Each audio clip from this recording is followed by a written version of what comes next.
hard decisions. Come on. Sure, you're an assassin, but it wasn't your choice. Do you have a point? Adam Sandler. I want to know if you regret anything. I'm not doing Animal Asylum. Fuck that shit. Sure. Fuck Wish it. I'd been more patient with my parents. Wish I'd listened. And Lucy.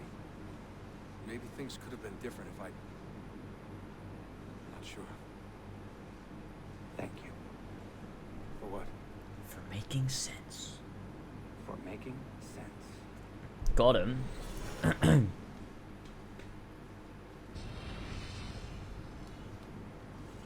I mean, Desmond's head looks so weird. Sean, you feeling okay? Doesn't look like it's supposed to be on his neck. Yeah, cool. No, I'm fine. Yeah. We're assassins. We're assassins, after all, aren't we? Yeah. I have left Constantinople. Why should we be upset if one of us dies every now and again? Of Anatolia, a region called Cappadocia, where Manuel is training his soldiers. If I am lucky, I will not be alone, for there may be Ottoman spies in the area waiting to strike. But, as ever, I put stock only in myself, and hold the memory of dear Sophia close to my heart. Claudia, you would laugh to hear the racing thoughts of your brother now. I have come to admire Sophia with more affection than I thought possible. After the death of Christina, something withered in me. But that feeling, that capacity for love, has returned. I adore Sophia, but dare not drag her into this life of mine. Not without fear of hurting her, or driving her away. Top 5 times he drove her away. Number 1. Now.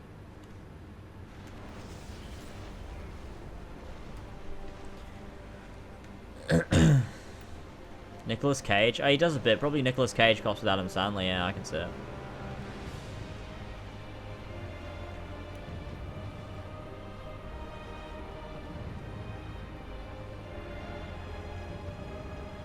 No evidence of an army here, and no signs of Tariq's men.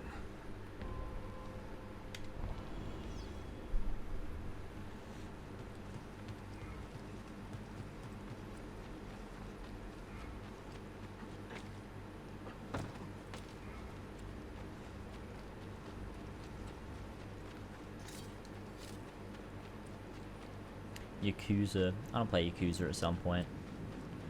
Man, Cappadocia, like as cool as it is, has some really boring missions, doesn't it?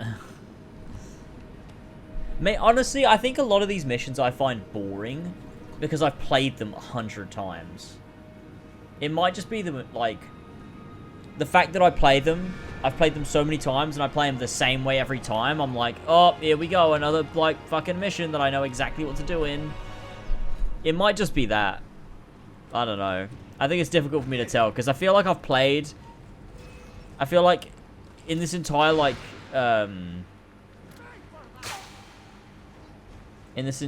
marathon, I've said a lot like, oh no, not this mission again, like way more than I've been like, oh yeah, this mission, you know? But that might be because I've played them so many times. I'm like, I don't want to play any of these missions. I've played them a million times. Maybe I need to not play the Ezio Trilogy for like 5 years. What if this is the last time I play the Ezio Trilogy until 2027? Oh, shit, wait. Yeah, 2027. What if I don't play it until 2027? And then we see what I think in 5 years. And none of you will be here. It'll be a completely different load of viewers because that's what happens.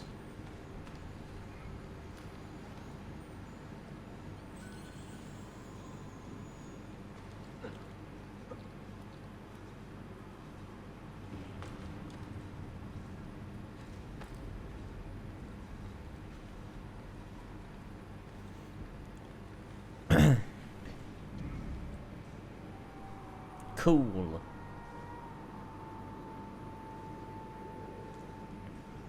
That whole ice cube melted. It was a huge ice cube as well.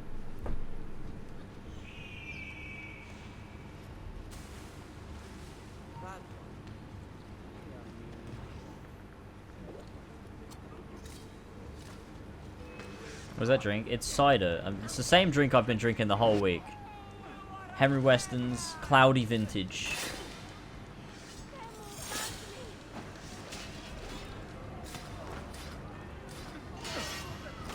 Looks like urine. Well, yeah, I mean, I made sure Elba pissed in it too before she gave it to me.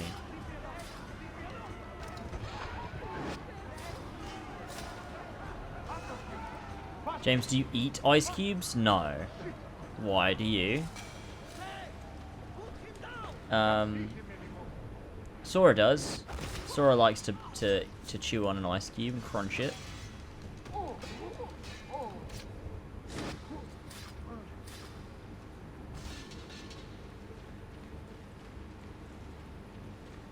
I mean, I eat the ice, yeah. If there's ice in my drink and I finish the drink, then yeah, I'll eat the ice.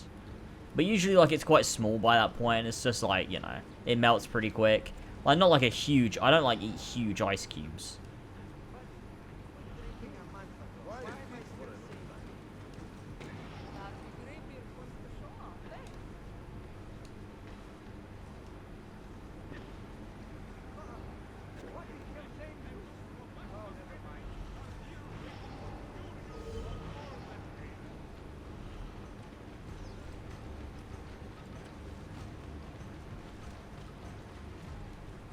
In this outfit, yeah, I'd run from him too. Easy now. Tarek sent me. Only you? Why not more? I am enough. Where are your men? Captured by Byzantines over a week ago. I was just to look like a slave and managed to escape. But the others... Are you a capable fighter? Perhaps a bit of both, perhaps at the same time. Well, when you are certain, come find me. When you are certain, come find me.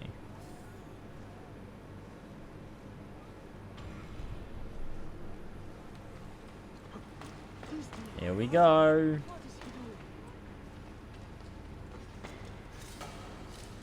Man, I'm ready to take a break from streaming, but I'm also not ready to go super hard on this Obi-Wan video. It's gonna be an ordeal, but it's gonna be so satisfying when I'm done with it, man. I just hope it pays off. Oh, I hope it gets views. I hope people watch it. I hope it gets pushed out to people. YouTube algorithm, please be on my side with this one. Did you happen to see that? We caught another of the Sultan's spies lurking about. A woman this time. A woman this time. Disguised as the harlot of low birth. It seems the Sultan is running out of skilled fighters. Post-Sonic Flop PTSD, exactly. Into the prisons. I spent so long on that Sonic video. Not with Shakuru. So long, man.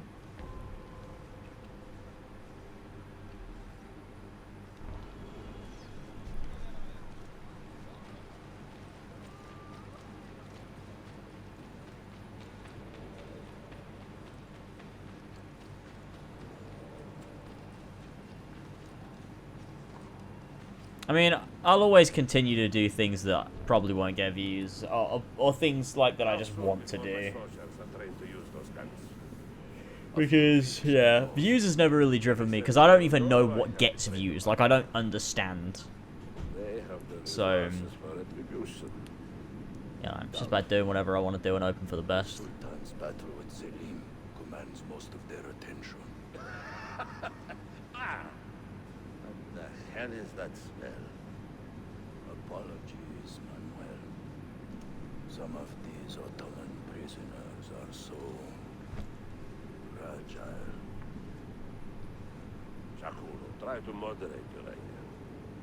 I know the Sultan humiliated your people, but there is no need to spit on men who are beneath us. You take the woman from the prison and bring her to the chapel. Shakulu is the worst character. Find it! Find it! Alright. He's on leave in the market.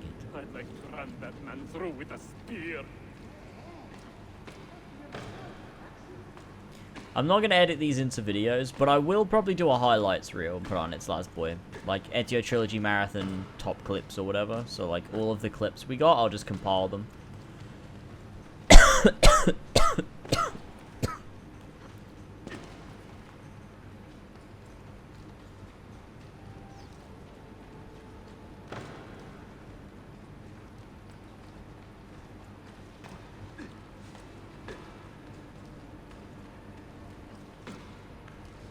That must be really hot.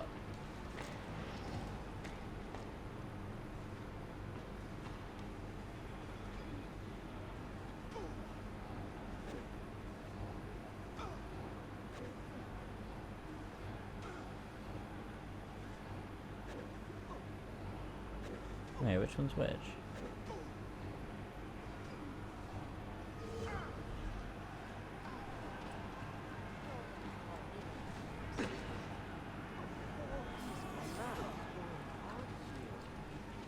Nice.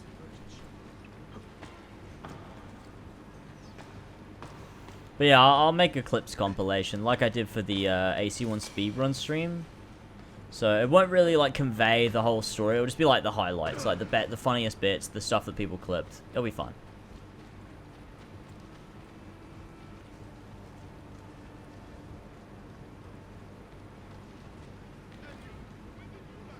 Most intriguing, but why not just one? Maybe I need to start drinking.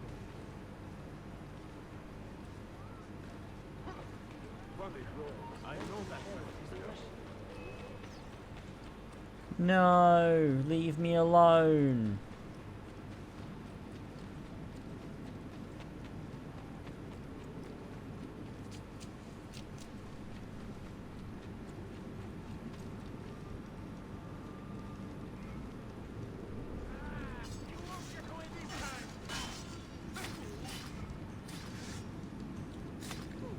This is the least synced playthrough I think I've ever done on Revelations.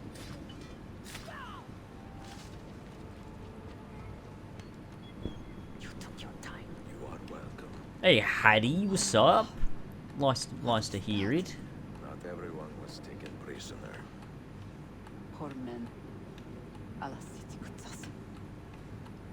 That Turkmen renegade did this. Shaku. We done the clip compilation just like in general of all your streams? Yeah, I will. No, I wouldn't edit the last one. I edited it. I will do another one of those. They're fun. I do them every 6 months, I think. Because I let the clips accumulate and then I have like a good selection of them. And I pick like only the very funniest ones.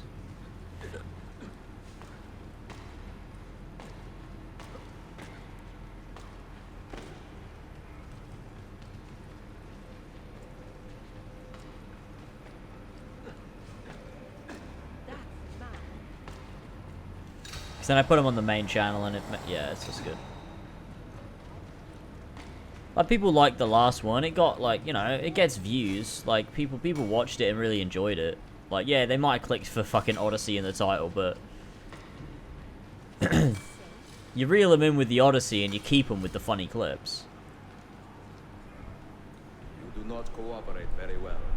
I'm here to rescue my men. I have played Guardians of the Galaxy. I actually streamed it end of last year. I don't remember when it was, actually. It was a little while ago now, but...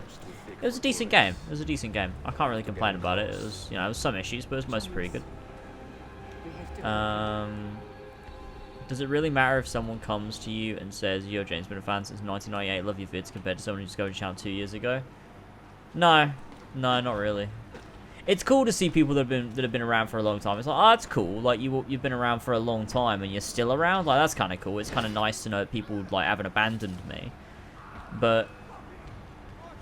It's not like a, you know, I don't like value you anymore, or like way more or anything.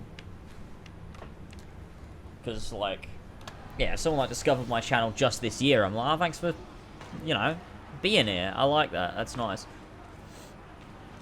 All of it's nice. I just like it when people are involved. It's fun.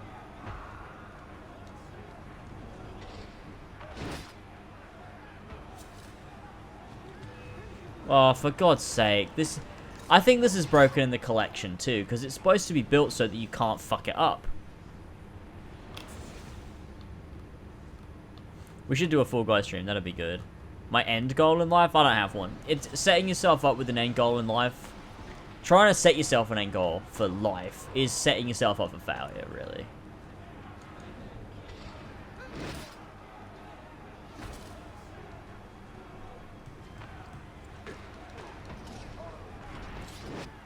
Because your ambitions change, Like, your interests change, your ability changes. Like, you can never set yourself a goal for life. All you can do is set yourself a goal for the next 6 months, and the 6 months after that. The hell? What the fuck? The hell was that?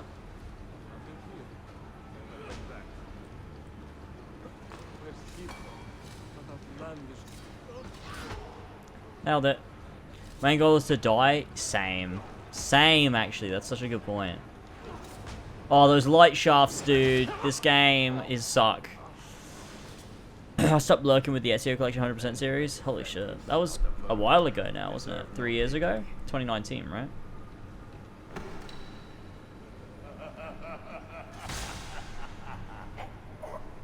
This Subnautica video is single-handedly keeping my revenue afloat.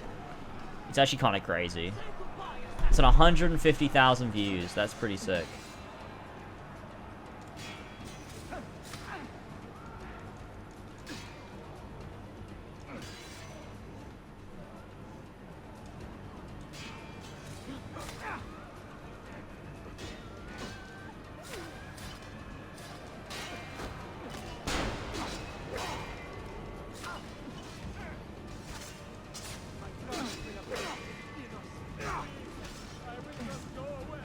I win.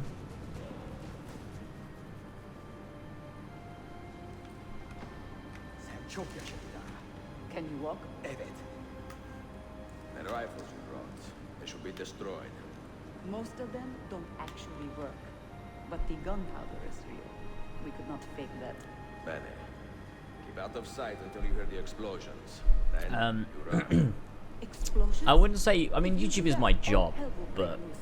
only in, like, the traditional sense of, like, what do you do for a living? Like, this is my job. But...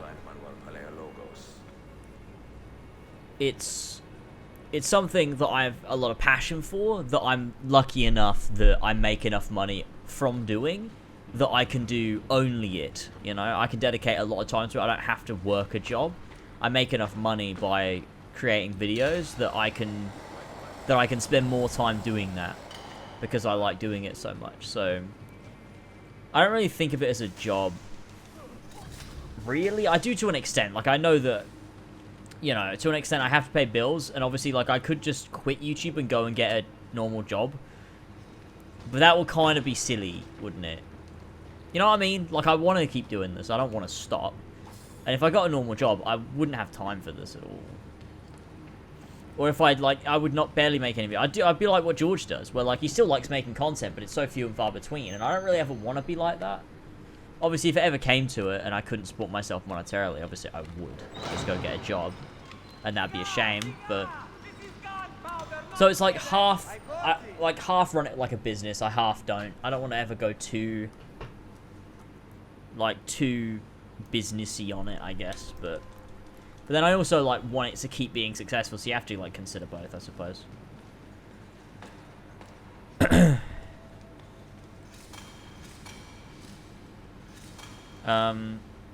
make a lot of money from AC videos. I mean, yeah, I could, but also it wouldn't work long term, because, like, what would I do? You know what I mean? Like, yeah, if I just, like, if all I cared about was money, you're right, I could pretend like I care. Like, if I, like, that's the thing, right? Like, if I ever did that, I wouldn't enjoy it anymore. So, like, why not just go get a real job and get a proper career? Like, I think part of, like, work, and it's obviously not for everyone, but I think for me, part of, like, work is fulfillment as, like, part of your life. And if I end up just doing something for money, then there is no element of fulfillment there. It's just money, and in which case, like, you know, I could not do this job, which takes way more effort, and just go get a normal job where I just work 9 to 5, I get paid, job done, easy. So, although, like, you know, if I really wanted to, yeah, I could just make, like, a load of cheap AC videos every single day, and that's guaranteed views, guaranteed money. But, you know, for how long? Who knows how long that would last? So I think for me, it's never really been about money. It's about the longevity of it from a business standpoint, and about doing what I care about. Because I think my content has always come from a place of like, you know, I really care about what I'm talking about. And I think if I ever lost that, like, what reason does anyone have to watch me? Like, if I just pretend I care about AC Infinity, like, you know, yeah, people will watch, but like, it's so surface level. Like, that's just not me.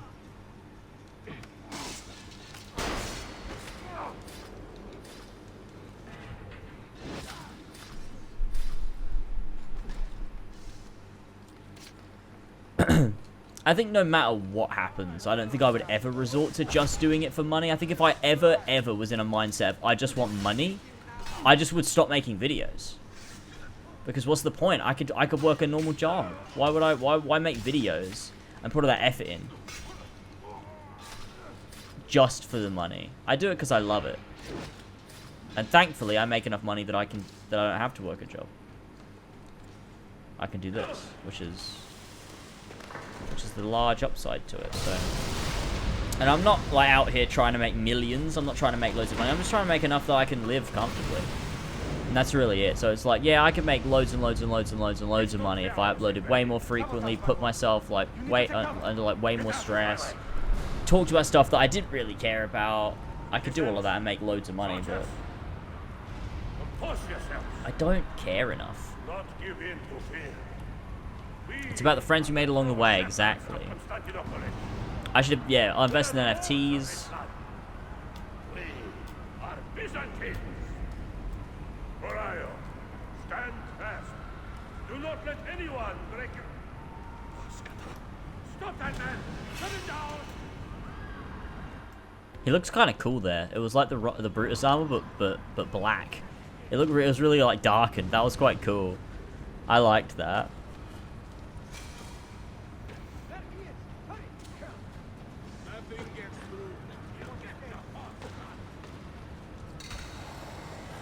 Paleologos, listen up, right?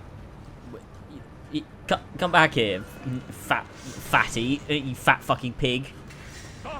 I will fuck your mother. Have you heard about the AC1 remake? I've not heard anything about an AC1 remake. If you mean like from my sources in the old industry, then no, I don't know anything about an AC1 remake. Because for all we know, it doesn't exist. So I wouldn't know. Does your passion only lie in YouTube and video content though? Have you ever considered doing something more professional that fits with your passion, or is it just going to be YouTube until you die? I mean, YouTube I think is a strong platform. I enjoy the being in charge of everything myself. I enjoy the art of like creating something you're passionate about, making it the exact way you want it, and then putting that out for people to watch. I like that. I don't think I would ever want to be a writer or a director or a producer on like a film or a TV series or anything like that. So Power begets beast, Flaka. It cannot happen in reverse. there he is, the monster I came to kill. And keep them in line. There he is. The monster I came to kill. Hell yeah. My next cut will be your last. Stab.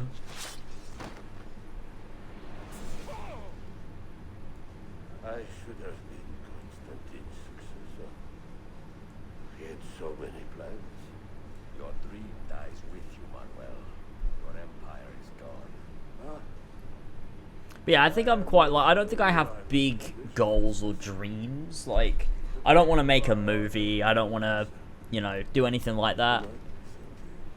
I just want to work for myself, have agency over my own life, live a life where I'm just happy, and I get to create stuff that I care about. Like, that's really it. That's all I want.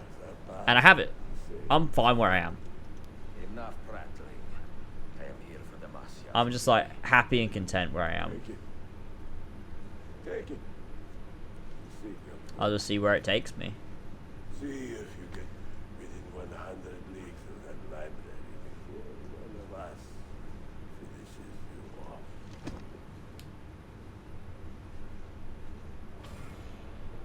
I've never really understood this mindset of like YouTubers that are like, oh, I'd never recommend it. Being a YouTuber is the worst. I can't believe I accidentally had this job. Like, I find that such an odd mindset where they're like, no, never aim for this. It's so bad. Oh, I'm such a degenerate. Like, I love it. I love it. This is what I want. I love it. Father against son, brother against brother. To achieve true peace, mankind must think and move as one body, with one mastermind. The secrets in the Grand Temple will give us just that, and Altair will lead us there. Delusions. Altair's secrets are not for you. I am not interested in arguing, Ezio. I am here. It is difficult, but I guess I love it. I just enjoy it. Are there more than this one? I love that. Are there more than this one? Oh, I love this. They're just fucking with each other, trying to one-up each other. It's so good. She knows nothing. Leave her be. And Ezio loses. Ezio loses this fight here. I will kill you if you touch her. I know you'll try. Because he's like, they're both trying to be like one step ahead of each other. But Ahmet is just one step ahead. Like, Ezio loses that fight. It's good. I like that.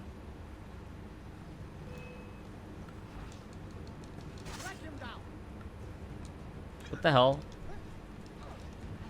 What the hell?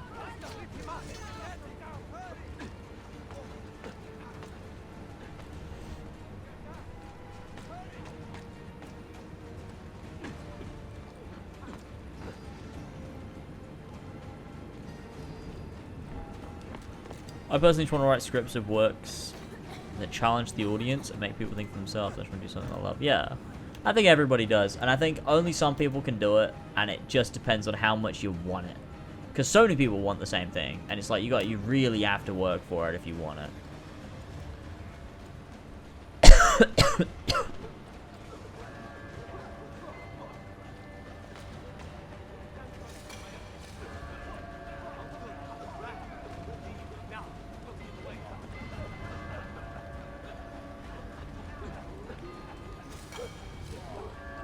Like, I do remember, like, because I said to my parents, like, when I was still a kid, like, and I was still making shit videos, and I was making fucking Minecraft Let's Plays, and, like, I wasn't anybody, I wasn't really doing anything, but I really wanted to do YouTube. Like, I just enjoyed content creation so much that I was like, this is just what I want to do. And my parents were, like, obviously, like, worried about me. They were like, you know, you need to, you know, think about what you're doing with your life, because you gotta, like, you know, you gotta do something. Like, this is what I want to do. And they're like, yeah, but, you know, only, like, you know, a lucky, like, 1% of people get to do that. Like, you know, 0.9% of people get to do that. I'm like, that's gonna be me, man. I'm gonna make it work because I just love it so much. I think I'm, like, one of the only people on YouTube that actually loves being on YouTube. I don't know. I feel like most YouTubers are like, oh, no, this is the worst job ever. But I just love it.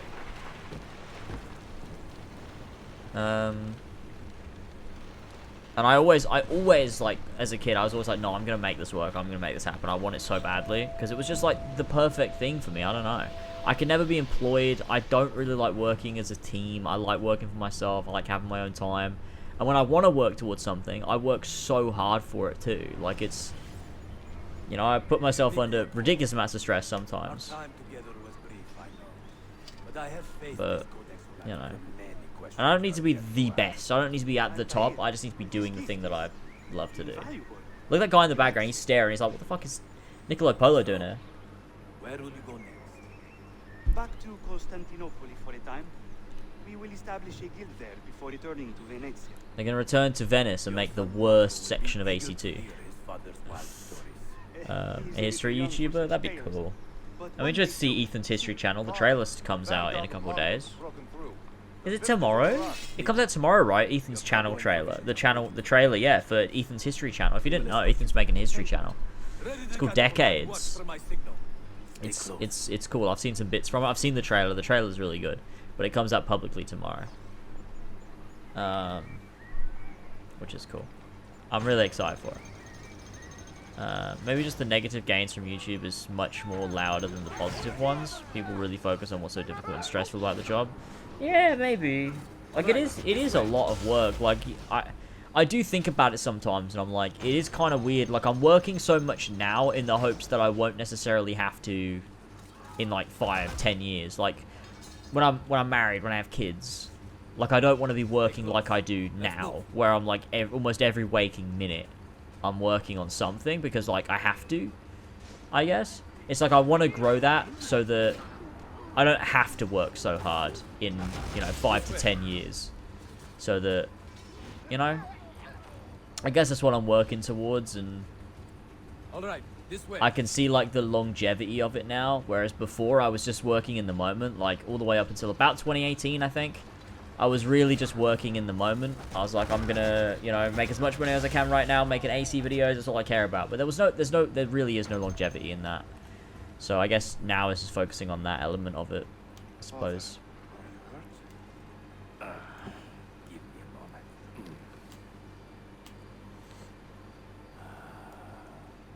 The end of an era. Oh yeah, he sorted decades. He sorted decades. It was just the Twitter that was an issue. I was very young. I was foolish enough to believe that our creed would bring an end to all these conflicts. If only I possessed the humility to say to myself, And I think, like, seeing, like, what I'm doing with this Obi-Wan video, I'm like, I could definitely expand what I do to more than video games. then again, there is no greater glory than fighting to find the truth. A last favor, Niccolo. Take these with you and guard them well. Hide them if you must. That'd be interesting. You should work on it, man. Of a kind. You should work on the history stuff. Just, like, you know, make something one day or something. Why not? A message for whom? I mean, maybe you don't have the time, but, you know, maybe just give it a go. Like, just over the course of a long time, maybe just do it for fun. I don't know. Like, I don't know. I guess. I'm just thinking, like, because I feel like me and Ethan, out of the pillars, are the very clearly. Of my handwriting, Claudia. Much has But even, I don't know. Me and Ethan, I feel, definitely are the two out of the 4 pillars that are, like, the most dedicated to what we do, obviously. Like, Tyler's gone off, found something else. George has, like, got different, like, you know, priorities slightly differently. And I feel like to do what we do, you kind of need this unbelievable drive for it. Because it is so hard to get yourself out of bed in the morning, to work every single day, to give up your evenings, to give up social events, to, you know, to be dedicated to what you do, to be able to make it work. It is difficult for most people, I think. I have dragged her into a war she knows nothing about. And it will be my burden. Content creator is honestly the only thing I ever thought of having as a job that I know I would love. It's the most unlikely thing to happen, so and always don't bother. I mean, the thing is, you have to just do it. If you ever have an interest, you ever think, maybe I'd like to do it, just do it, just start. Because the second you start, you're closer to reaching the goal of being able to do it properly. Because, like, that's just what I did. Like, when did I start my first YouTube channel? It was 2008, so I was 11 when I started my first YouTube channel, and that was never going to be my job then. It would never. But it was this, you know, the same way kids pick up anything. Like, they start drawing, they start playing guitar, they learn sports, they learn an instrument, whatever. For me, it was just, like, filming, editing, being confident on a camera. It's like creating things. Like, I guess the first point of, like, starting anything like this is mimicking, and then it's creating your own. Like, what I did, like, to start off was I just mimicked other people. I was like, I want to be able to do that thing. And so I tried to make my own. And once you get good at that, you branch off, you try your own stuff. You're like, okay, I have the confidence to do something for myself now. You know, I don't need to copy other YouTubers. I can do what I want to do and say what I want to say. And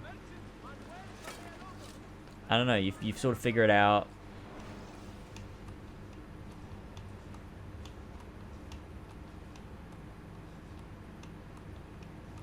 Yeah, it must. I think it's difficult to start as an adult because, for me, obviously, I started when I was 11. Like, I didn't have any concept of, like, oh, I was too young or I was too immature or whatever. Like, I just knew I wanted to make stuff and I just made it. And comments never really got to me. Like, I never really found myself bothered by comments. Kind of luckily, to be honest, I never really got many bad comments when I was a kid. Like, I don't remember them anyway. I don't really remember getting, like, bad comments. I just remember getting really nice, supportive ones. And it made me feel good about what I was doing, and I just sort of slowly built it up. Like, it was about, like, mimicking, like, you know, people that I watched. It was, you know, Halo 3 machinimas, Doctor Who figure reviews, video game reviews, Minecraft Let's Plays, and then really the first time I ever branched out was Assassin's Creed news. Because there wasn't really anyone covering Assassin's Creed when I started it. It was sort of this transitionary period. Like, I watched AC content creators, but they were all multiplayer based. Like Luma and Esco Blades and Gamers Beverage and Squidish, Shemnu. Like, they were all multiplayer based, and there was no one really for the single player stuff. And I guess that was the first time I stopped trying to emulate people that I watched and tried to do something that was me. And it just sort of worked out. And then from that, I just sort of launched into doing other stuff, I guess. And just like, you know, it just sort of worked out, but yeah.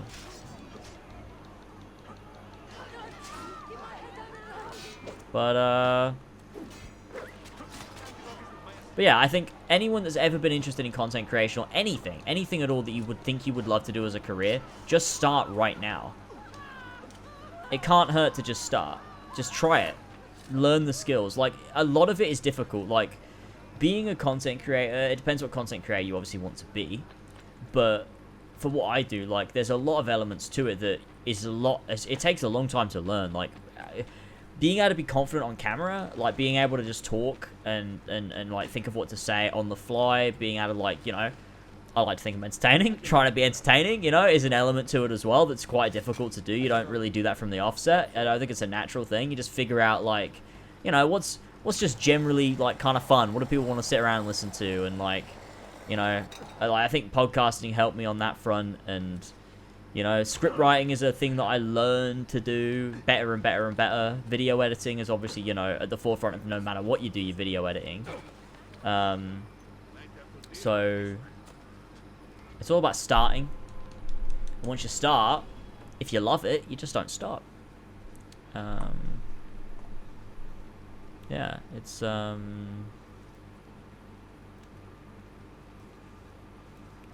just one of those things.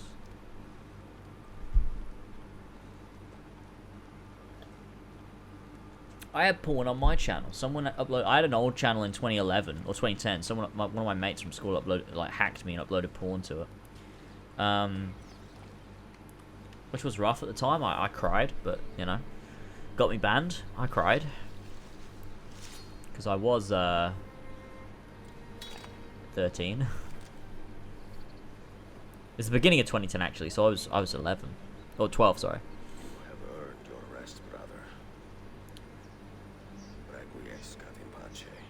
We're wearing the armor of Brutus. Oh, it's a great cutscene. Brothers, sisters, the whole city rises against us, while Yusuf's murderer waits and watches from the arsenal, laughing. Oh. Fight with me and show him what it means to cross the assassins. Show him what it means to cross the assassins. I love Roger's performance there, because you can hear a little bit of wavering in his voice, like he's upset, like it's angry upset. It's a good performance. I love that. It's great. Although he is wearing the armor Brutus, so there's that. But I think, like, content creation these days is a sort of a different era to what it used to be.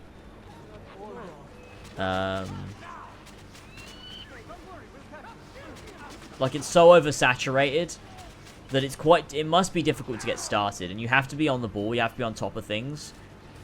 So I don't envy someone starting YouTube now in 2022. It must be difficult.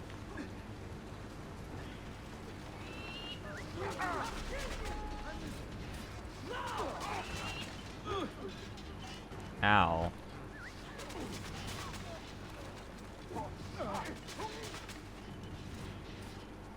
Show him what it means to cross the Riverano.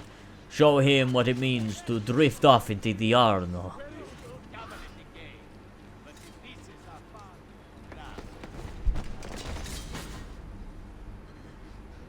Where is she? Where is she? Such fury. Where is she? Yo, Flash. If you think you are in a position to negotiate, kill me and be done with it. I am sorry it had to come to this. Two men who should be friends, quarreling over the keys to a library. We both strive for the same end, Ezio. Only our methods differ. Do you not see that? Peace, stability, a world where men live without fear. People desire the truth, yes. But even when they have it, they refuse to look. How do we fight this kind of ignorance? Liberty can Oh, be this messy, is such a good cutscene. but it is priceless. Oh. Of course. Liberty can be messy, but it is priceless. The Oh. lights of civilization dim.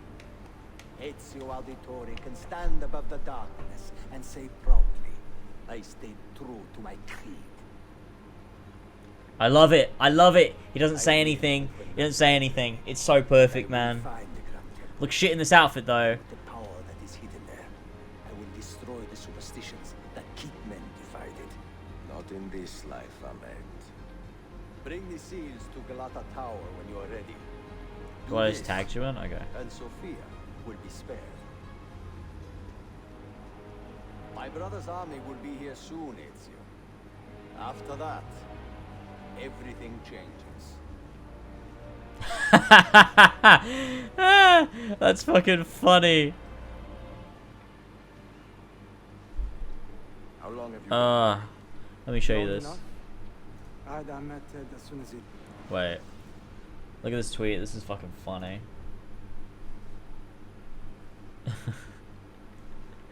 Maybe Ubisoft removing digital games from ownership is a viral marketing campaign for Skull and Bones. Long live piracy. That's fucking funny. That got me. That got me good. I like that one. But I never expected to hear. Oh, this is the great line from Suleiman. What do you think? He is a sincere man.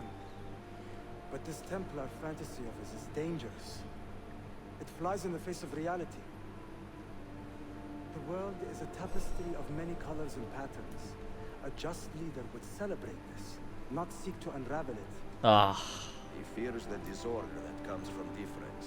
So good. That is why we make laws to live by. So good. A qanun that applies to all in equal measure. Playing the Assassin's Creed theme while Suleiman perfectly explains the ideologies of the assassins. Oh. Oh. To have a son like you. You are not dead yet, old friend. Ezio. Spare my uncle. Oh, I love this game, dude. So good. So good. No.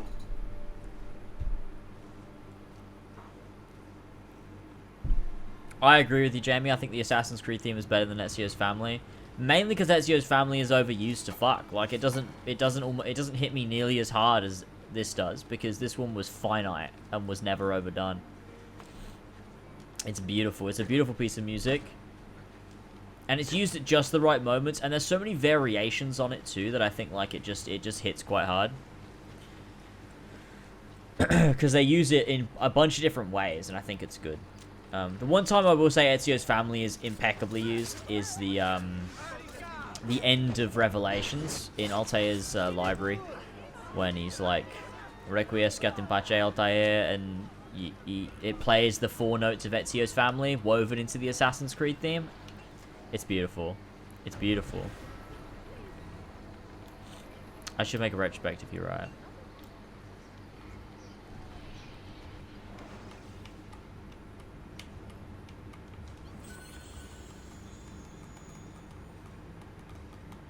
Yeah, I know.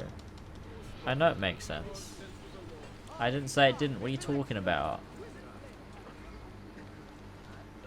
Well, yeah, that's what it's used right. Like, that's a scene where it's used really, really well. It's perfect. Ezio meeting Altair. It's the only time it plays in Revelations. The only time it plays in Revelations is those 4 notes when Ezio meets Altair. It's beautiful. I'm agreeing with you. Oh, okay, cool. I'm agreeing with you too.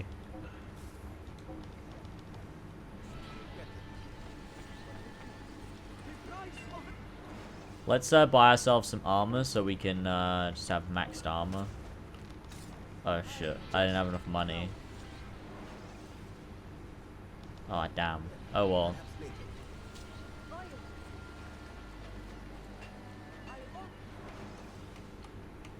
Oh, the rogue theme is so dumb. Like, honestly, I don't know how that got past. Like, it's so thematically inappropriate. It's honestly, like, so inappropriate. It's kind of outrageous. How little sense it makes to have Ezio's family play during the rogue theme a game about Templars. Like, why? Why is it why? It doesn't make any sense. I guess it's because in Ubisoft's minds, they changed it to not be Ezio's theme anymore. It's now just the Assassin's Creed main theme. That's, I mean, I guess. But the thing is, they still call it Ezio's family, so I just don't really get it. Like, why they thought that was a good idea, I just don't know.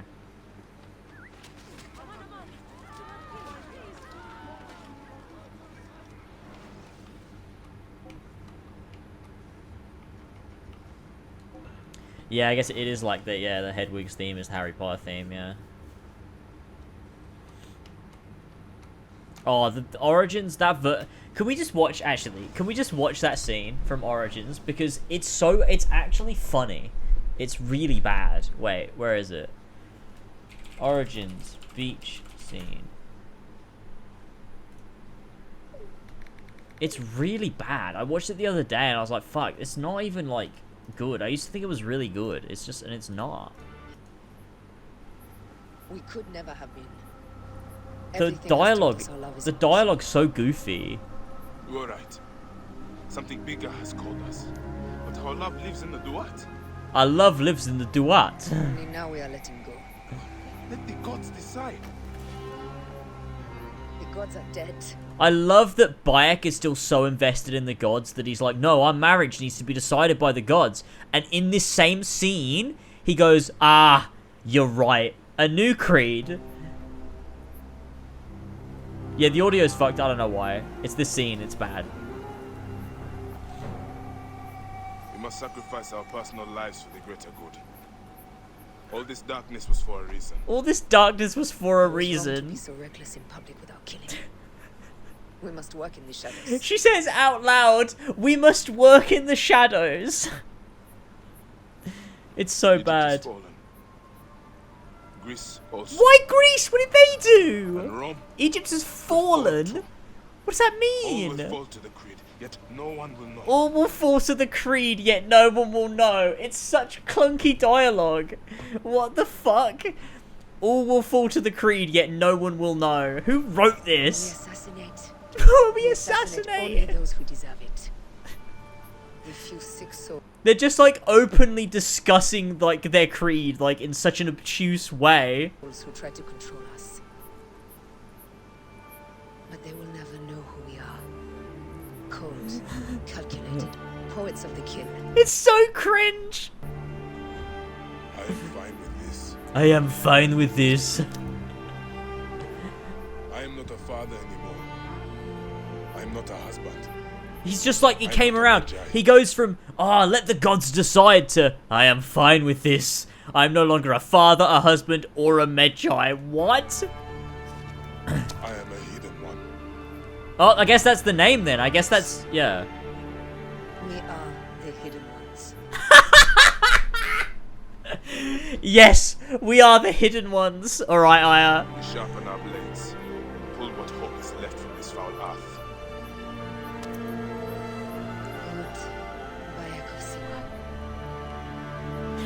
What are you of now? A new creed. New creed. What does that mean? What does that mean, Bayek? A new creed? What, do you even know what creed means? What was your old creed, Bayek? What does this mean? A new creed? You're just saying it because it sounds cool with the music in the background. Oh my god, and she's like, I'm gonna pick this up. It's in the game. I am a hidden one. We are the hidden ones. That's the dialogue on paper. I am a hidden one. We are the hidden ones. Whoa, it's the AC logo. I hate this so much. This is so bad. I honestly love that the reason there are assassin symbols plastered all over Masyaf is because Bayek dropped an eagle skull on the ground and Aya picked it up and went, yo, that's sick. That looks so cool. I'm gonna like write that in my journal and we're gonna plaster that everywhere. We're just gonna like put that everywhere on tapestries and shit. It's so bad. It's such a clunkily written scene. It's so bad. Good, Bayek of Siwa. What are you of now? A new creed. Ours is finished. What does that mean? What the fuck does that mean? A new creed. Ours is finished. Dude. Origins is so shit. Honestly, man, it was the epic music that tricked me into liking it. I swear to God. It's so bad. It's so bad. It sounds like a shit fan fiction. Oh my God. It is so funny that it's that convenient. Like, if Bayek could just, like, cast the thing away or thrown it into the sea or anything else, if he'd have done anything else with that eagle skull, the assassins wouldn't have a symbol. Like, how dumb is that as a reason to give the assassins a symbol? It's the most contrived bullshit. And it's just like a terribly written scene. It's just so bad. It's just them, like, jerking each other off about the assassins, but in the most, like, superficial, shallow way possible, where they don't know what the fuck they're talking about. Like, I was wrong to be so reckless with our killings in public. We must work in the shadows. It's so stupid. Oh my God. Cold, calculated poets of the kill. Why? I just can't believe you did that, Toby. Can't believe you met up with that kid. Why? A new creed. A new creed. I can't believe you did that, Toby. I can't believe you met up with that kid. Why? Oh, man. Oh, man. It's an Arno ending speech. Arno's ending speech is the most... It's such bullshit. It's such bullshit. You know how I said there's no content I can make on AC? I can make a whole fucking hour-long video just dissecting Arno's final speech and why it's a load of fucking bollocks that makes no sense. He has nothing to say. Like, nothing he says means anything. He's just, like, saying words. It's such a weird thing to say. Like, none of it means anything, and everyone's like, oh, it's such a good moment for Arno. Like, it's the end of his arc. It's like, but he's not saying anything. None of it means anything. It's a load of gibberish. Oh, man. It's like the stuff in Revelations and the stuff in Black Flag, like, always has, like, it has a message behind it. It has something to say. But, like, fucking Arno's speech and, like, Origins and stuff, none of it means anything. It's all a load of bollocks. It's so funny. Now should be a time for remembrance and mourning. I know. Oh yeah, the assassins wear white robes because I was wearing a bathrobe when she killed Caesar. That's the reason. Yusuf thought highly of you, assassin. Dude, I love it. Who is this guy? I can't believe you did that, Toby. Can't believe you met up with that kid. Why? A new creed. Ours is dead. For me. For me. That Toby fucking alert, it gets me every time. I love it. It's amazing. Oh my God. Thank you for the donation though. Who was that? Wait. Let me get the thing up. Wait for my command. Lewis and Jake, thank you so much. Both of you. A new creed, ours is finished. A new creed, ours is finished. I love it. In the span of like 2.5 minutes, he goes from, and let the gods decide, to, a new creed, ours is finished. I am fine with this. It's such shit writing, man. It's so shit. Like, why'd they not have, like, Bayek go on an arc over the course of the game and, like, get to a point where he decides that makes sense? Like, it's just, Aya just decides in, like, a split second, dude, I think we need to kill from the shadows and kill all tyranny and just a new creed, man. And he's like, yes, I'm with you, a new creed. Where is she? I admire you, Ezio, but your bloodlust. It's the dude you did missions with? Hey, look. Bloodlust is strange Who insult cares? from the man who ordered an attack on his own nephew. He was to be kidnapped, Ezio, not killed. I see. Kidnapped by the Byzantines so that his uncle could rescue him and be heralded a hero. More or less. Now, the keys. I've changed my mind quickly, but on like what I want for dinner, you know? If I want a cup of tea or not, you know? Not on my entire religious ideology.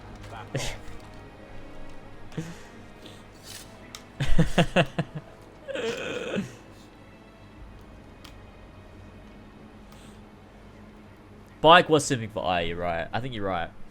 Greece falling is actually mental, though. Greece will fall too, right? Egypt has fallen.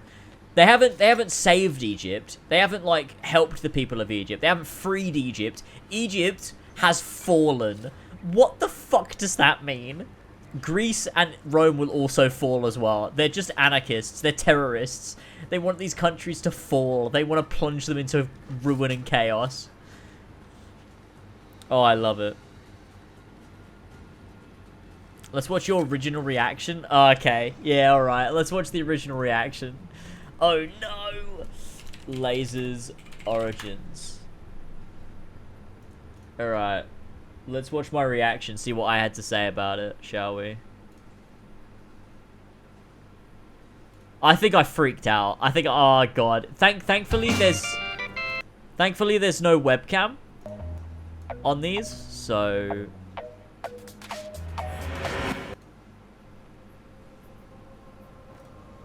Our victories have multiplied. I think I definitely pogged, or like you can't see it, but I definitely did. Everything has told us our love is impossible. You are right. Something bigger has called us. But our love lives in the what? None of this makes any sense. None of this makes any sense. I don't know. Let the gods decide. The gods are dead. The gods are dead. I am fine with this. We must sacrifice our personal lives for the greater good. All this darkness was for a reason. I was wrong to be so reckless in public without killing. We must work in the shadows. I'm not saying anything. See, this is the weird thing. Let's Plays back in the day weren't about your reaction. They were about the game, and you had commentary between the major points. So I didn't used to talk over cutscenes, which is so weird. Because these days, Let's Plays and like videos where you're playing a game, it's all about your reaction. So you should be reacting, you should be speaking. And Rome will fall too. But back here, they were like an alternative to playing the game. When we assassinate only those who deserve it. The few sick souls who try to control us. But they will never know who we are. Cold, calculated, poets of the kill. Where is... Oh, there it is. I am not a father anymore.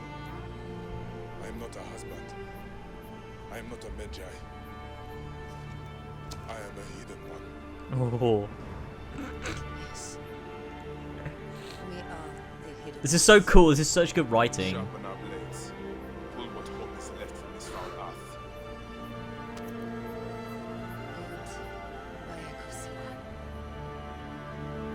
What are you of now?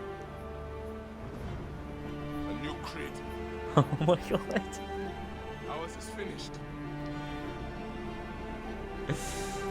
Oh god. It was just the music. It's just the music sounds cool. Yo! I recognize that! It's the thing I know! That makes it good, because I recognize it.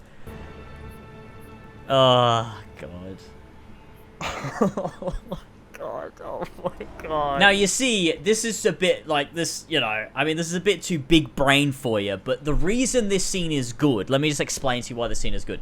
It's good because if you've played AC before, you might recognize that the in the sand, that imprint is the Assassin's Creed logo. So it's really cool because I've seen it before. And also, the music's really cool because I've heard it before, so it's really good. That was sick. That was so fucking sick. Oh my god, that music, everything. That was beautiful. No, just the music, not everything. What you mean is, I heard music I recognize. That's what you mean. That's exactly what it needed to be. That was perfect. Exactly what it needed to be. Oh man. I'm so pleased. I'm so pleased. I used to have no critical thought, man. None. Fucking hell. That made me so happy. Plus 3,000 XP. Oh the creed is formed. God. Yes. Oh, okay. We're back to the modern day for a little bit now. Yeah. Let's watch the William reaction. Those things that we want.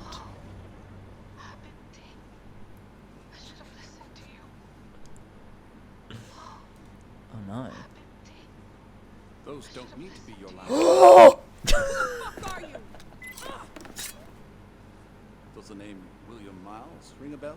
Assassin? Then you know who I am. I was crying. Assassins have been watching. Now, you might not know, right, why this is so good. So let me just explain to you, right? So, if you ever played AC before, you would probably recognize him. And it's good because you recognize him. Amazing, I know. Unusual for an Abstergo I look hyperventilating. country's revolution. You're not wrong there. This is literally like Origins is literally like modern day Disney Star Wars. It's just throwing a bunch of things that you recognize and going, hey, you like this? You remember this thing? Do you remember the Assassin's Creed logo? You remember Ezio's family? You remember William Miles? It's good because they're in it, right? There's no depth to any of these inclusions, but they're in it, so it's good because they're in it. We know about your work with the Animus. Well, yeah, exactly, Flash. That's why they have him say, does the name William Miles ring a bell? Because you wouldn't actually recognize him otherwise, because it's a different voice and a different face. So, you know. Astounding what you and Deanna were up to. People still think that's John Delancey, which it can't be, right? They played you, didn't they? Sophia Ricken made you so many promises. Enough. We're not talking about her. Sure. Plenty of other subjects to cover. But he's not credited. He's not credited in Origin, so we have no idea who that voice actor is. Well, let's look at your options. You can come with me. I just can't believe you did that, Toby. I can't believe you met up with that kid. Why? I am not a father anymore. I am not a husband. I am not a Magi. I am a hidden one. Fuck's sake. I just realized I have two. I have two, alert boxes. Oh my god. I'm a hidden one. Death again in a... Where's my little mini review? Oh my god, William Miles, what? Oh, I'm so happy. What the fuck? That's sick. These articles on hidden chambers, always so misguided. Guess we'll avoid this jerk to get back in the Animus. Bro, I just realized the leaked concept art, right, of the modern day was Layla and William. I fucking said that. I was like, that old dude, what if it's William? I was right. I didn't say it to anyone publicly. I was just in my group chat, but I was fucking right. Oh my god. Okay, so it's time to get back in the Animus and just finish everything off, I guess. Oh boy. Oh boy.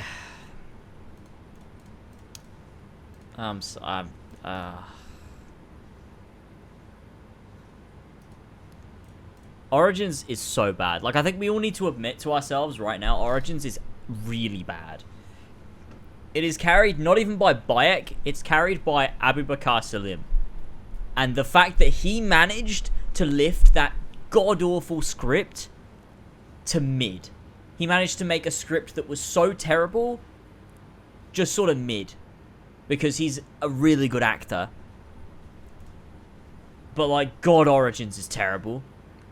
Origins is so bad. Like, genuinely, Assassin's Creed has been bad from AC3 all the way to fucking Valhalla. There's not been a good game. Black Flag's the only one. Black Flag is the only one that stands out among the rest in terms of just writing quality. Let's, like, you know, fuck everything else out that's so subjective, but just, like, writing quality, character arcs, you know, depth and meaning and substance to the stuff that's in the script.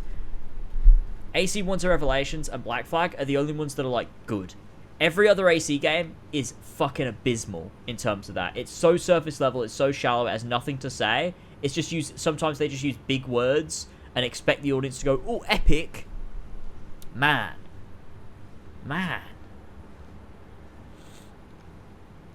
It's crazy. It's crazy. Do we think Bikes Note Valhalla still makes sense? I think Bikes Note Valhalla is an ode to Darby's original script, to be honest. I think it's the best. The best stuff we get from Bayek and Aya is in Valhalla. The best stuff we get from Bayek and Aya is in Valhalla. Through the little notes, because the best writing in Valhalla is in the notes, because the main quests are shit writing. It's all so boring. But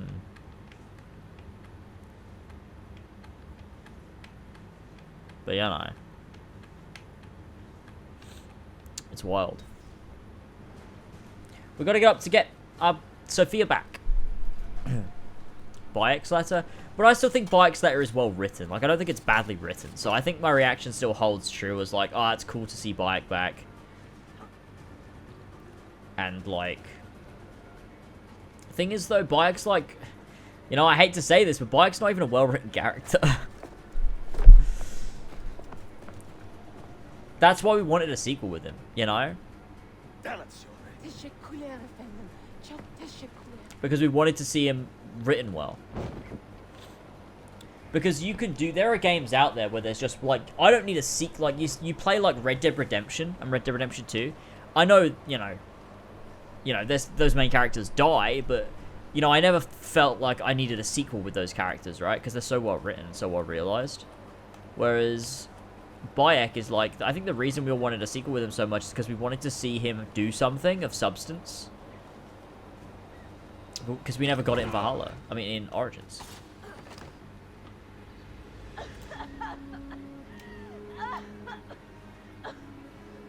Are you hurt?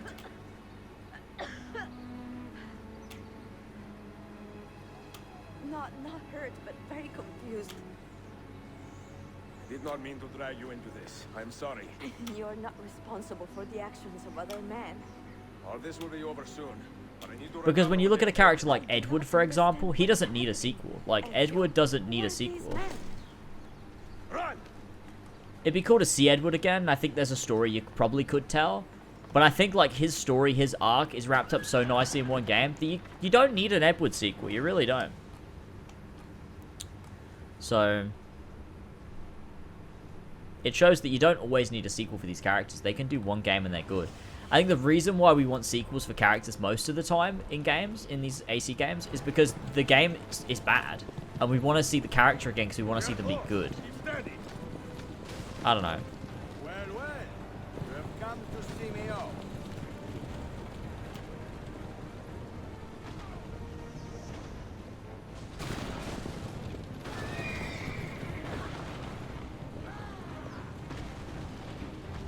Whereas you probably could have never done a Brotherhood and Revelations, and Ezio would still stand as a great character with just a single game. The same way Altair does. Like, I never... Like, when AC2 was coming out and we were following Ezio, I never thought to myself, like, oh no, but we need an Altair sequel. Because we didn't need one.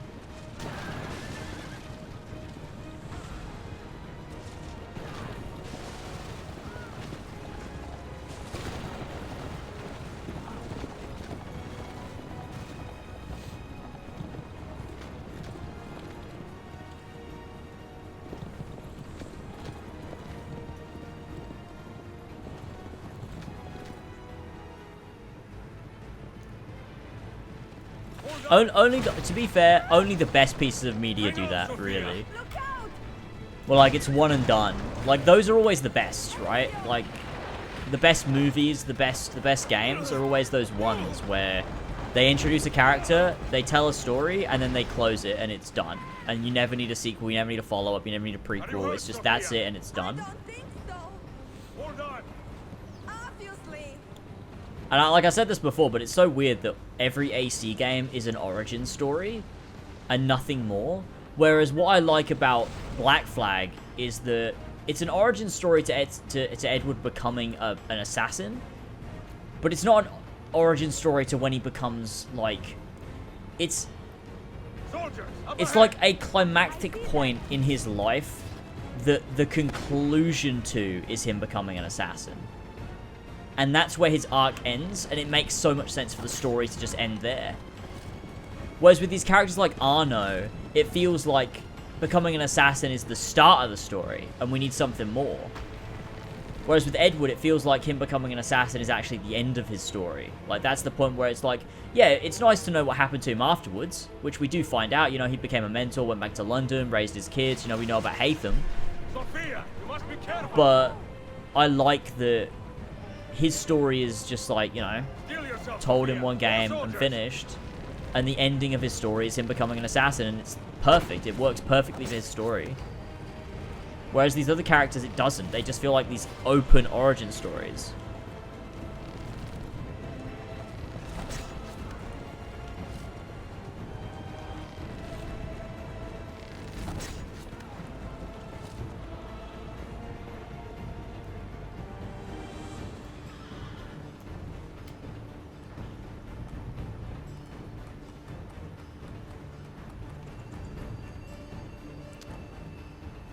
Well, they're doing gender choice because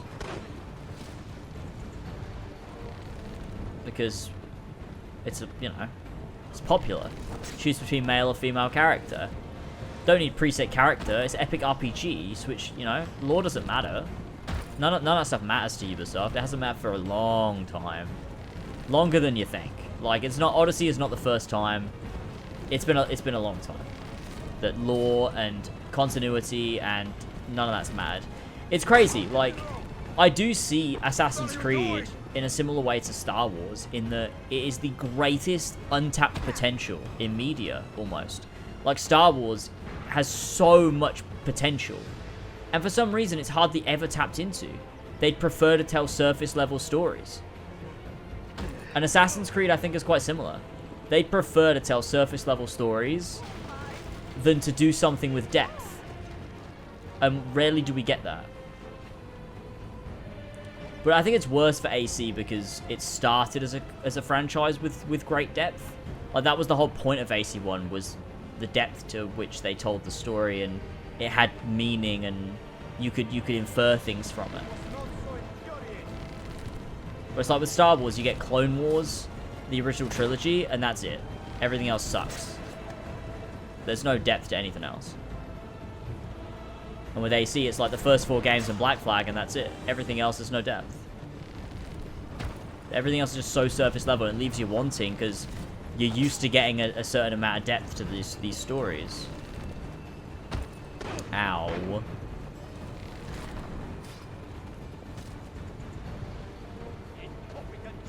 Hey, you can't tell me Clone Wars never had depth to it.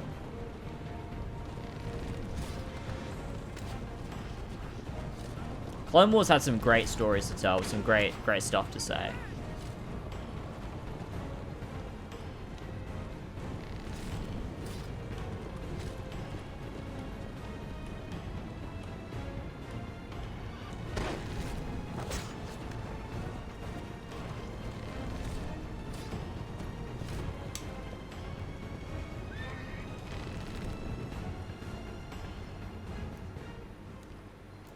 I think that the original trilogy has a level of depth to it.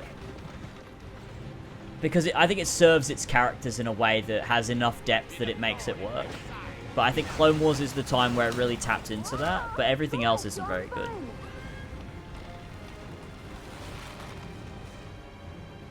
Clone Wars has more depth, I think.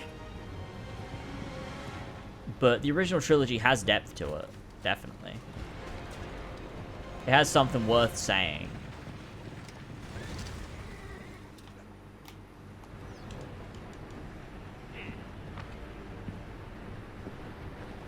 Flash, shut the fuck up.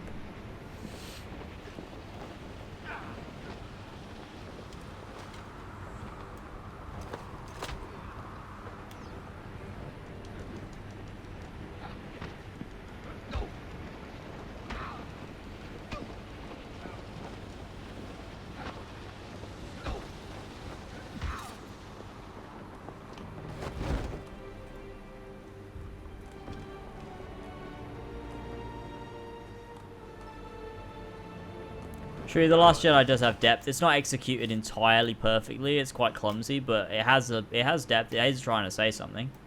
The Last Jedi is for sure.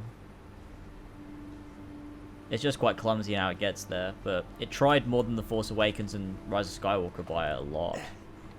So what now, Ezio? How does this end? I am wondering that myself.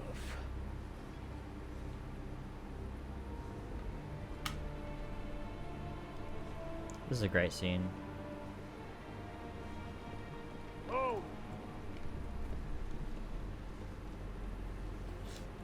Soldiers! Selim is not your master! You serve the Sultan! You carry out his command alone! Where is he? Where is the Sultan? He stands before you, brother. Father made his choice. Selim! Stop! Please! Damn.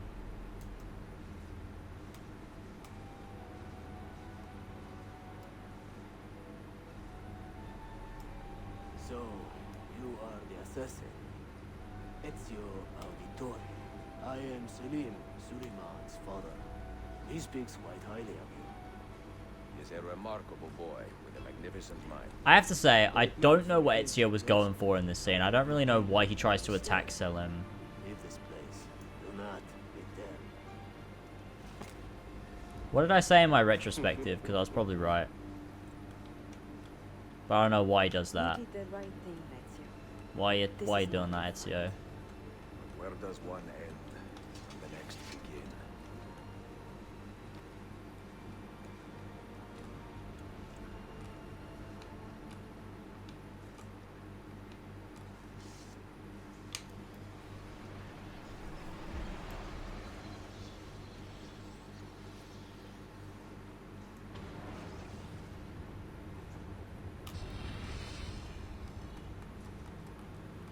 He's being kicked out of an entire city. Yeah, but he surely knows, like, if he killed Selim, like, what's gonna happen? I get his emotions, but I don't understand why he would do that. It seems like a bit of a dumb thing to do. Like, he knows all those guys would just kill him on the spot. But it's not that he didn't actually do it. Sophia stops him. Sophia grabs his arm. True, yeah, it's because Selim is the tyrant, right? Is that what I said in my video? It might have been, right? He sees Selim as a tyrant. And he's like, that's what I fight for. I fight to stop tyrants. Because I'm an assassin. And Sophia's like, no. And then he's like, where does one fight start? Like, when does one fight end and the next begin? Yeah. He's like, well, I can't, you know, I can't keep fighting forever. And that's why he's like, I need to stop. Yeah. That makes sense. Why he would do that? Here it comes. What is that? What's going on? This is the end, Desmond. Scheduled for deletion. What are you doing? What is a man but the sum of his memories? We are the stories we live. The tales we tell ourselves. Don't do this. I'm saving you, idiot. Go! Hell yeah, let's go.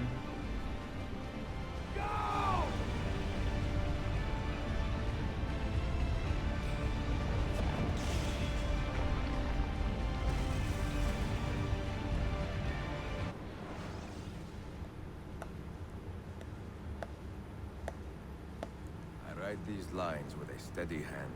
I think that's the thing, right, when it comes to, like, critiquing writing. It's like there's always something you can infer from an action, from a piece of dialogue, from a movement, like... And I think it's odd for people to say, like, oh, you're thinking too deep into it, or, like, you shouldn't need to do that, or, like... Tomorrow we will make our way to Moscow. I think the best piece, like, why can't every piece of media do that? Why are some pieces of media meant to be dumb, you know? Like, when people are like, oh, you can't critique Thor Love and Thunder because it's a superhero movie, and it's just supposed to be a bit of fun. It's like, so it can't have depth?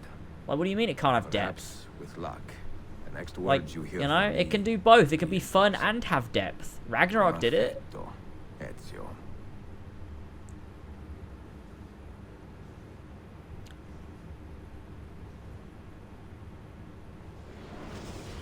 I think it's kind of dumb. I just think it's dumb for people to be like that. Like, oh, your criticism doesn't matter because it's just a superhero film. It's supposed to be stupid. I don't know. Yeah, it's a really odd one. It's a really odd... It's like a really odd thing. I don't know. It's just strange. I need to pee. I need to pee. I'll be back. See you guys in a sec.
Oh, I'm back. I thought I muted my mic. What the hell?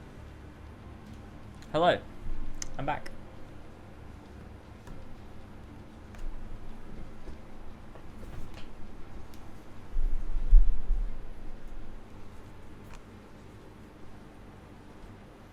Just turn off your brain. Funny movie. Yeah, I just think it's like a weird point of view to have. Like, if you don't personally need depth, then fine. But I think it's weird to dismiss other people's criticisms because it wouldn't ruin a piece of media to add depth, would it? The piece of media is not going to be worse because you add depth to it. So, like, why would you not want it? Like, what reason? Like, do these people genuinely think like the thing is actually just perfect as it is? Like, you couldn't improve it? Like, I don't really know. It's an odd mindset, I think.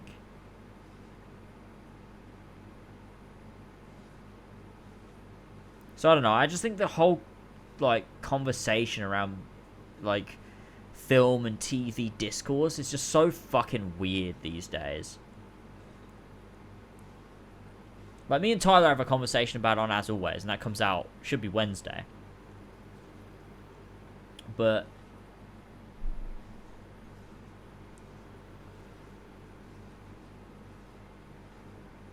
I don't know, it's just weird. Like, I don't need to like anything. Like, I think some people just want to like things. They're like, I really need to like the new Thor movie. So, like, I will enjoy it, I will find the good in it, and I will forget about it, sort of thing. But for me, I go into something open to whatever. I'm like, if they do a good film, I will just like it, won't I? But if they do a bad film, I won't like it. And that's it. And, like... You know? I don't need to like it. I don't need to find the good in something. I just want the good to be present. I want the good to speak for itself. I don't want to have to find the good in something or find the enjoyment in something. It should just be there. So, it's like, I don't know.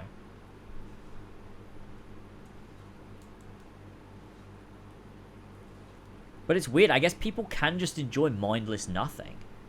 And then that goes like that. Then that begs the question: like, are we just thinking too much into it? Like, I don't know. Like, I just don't know. Like, to me, media is supposed to speak to you on a particular level, like emotional, personal, philosophical. Like, there's got to be something for the movie to be saying to you.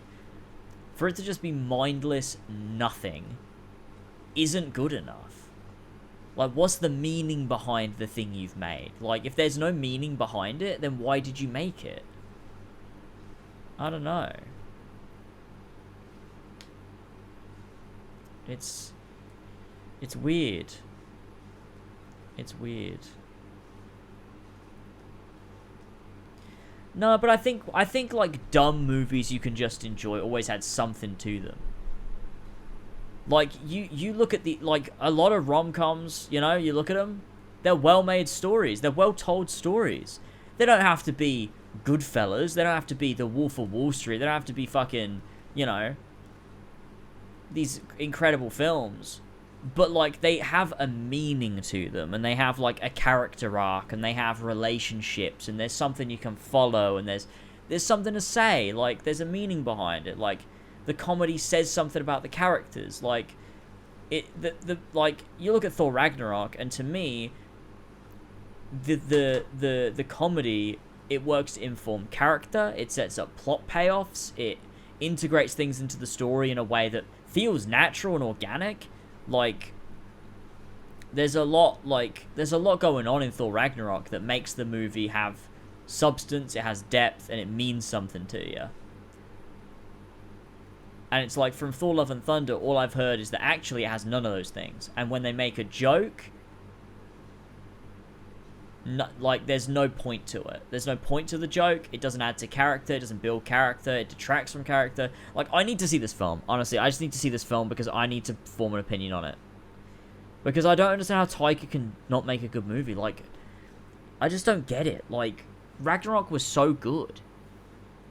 Jojo Rabbit was so good. I just don't understand how Taika can then make a bad movie that has, like, terrible pacing, fucks up its second act, doesn't have good characterization, the comedy falls flat. Like, how? How is that possible? I just don't get it. In a Taika film. Like, I just don't know.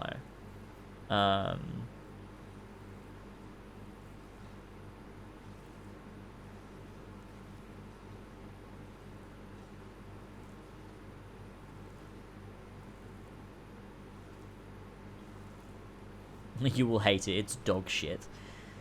Yeah, see, it's one of those things, like, if there's no depth to it, then what's the point in the film? Like, if you don't have anything to say, anything at all to say, like, nothing at all? Like what are the characters there for? Like, what's their relationship with each other? What does that say to, you know, what does that speak towards each character? Like, the film should have something in of itself. Like, forget the MCU. The film itself should have a point, a purpose. Not just Thor fight bad guy lose, Thor win. Like, that's nothing. I need, like, why, like there should be, you should give, like, a mindset to every character, and how they interact with the plot should come through based on where they're at in their life. Like, the way Thor interacts with the world should always be consistent. The comedy should always inform that too. Like, I don't know. I need to see this film. I need to see this film.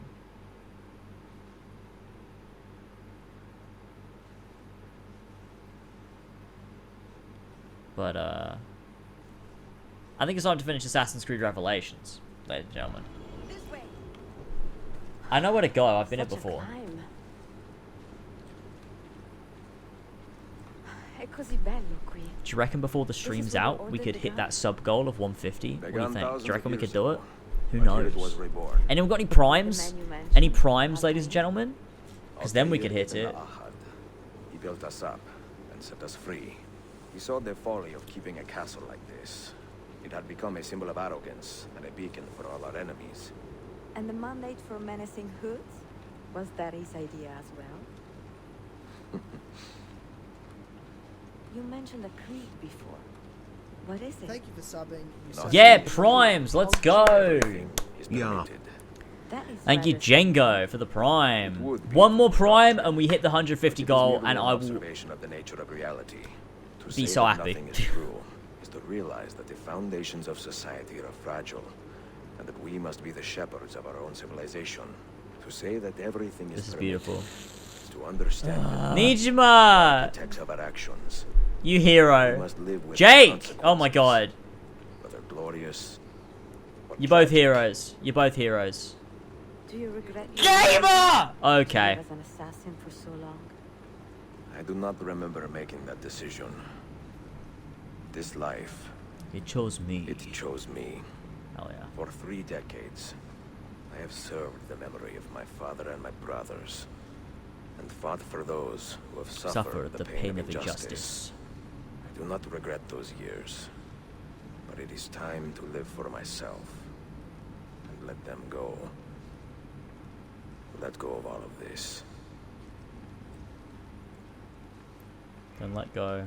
You will not fall far. Thank you for subbing, you sassy. Hey, thank you so much for the tier 1. I appreciate it. Thank you so much. You will not fall far. Oh man, here we go. The end of Assassin's Creed Revelations. What a fucking ending. I'm so happy. The end of Revelations always makes me want to play AC3 because it puts me in the mindset of when I was 14 and I was so excited for AC3. But I know if I played it, I'd be so sad. Shy Guy, thanks so much for the prime. Oh my god, you guys. You guys, you're really making the end of this fucking playthrough. You're really making me feel some things here. I love you all. I truly do.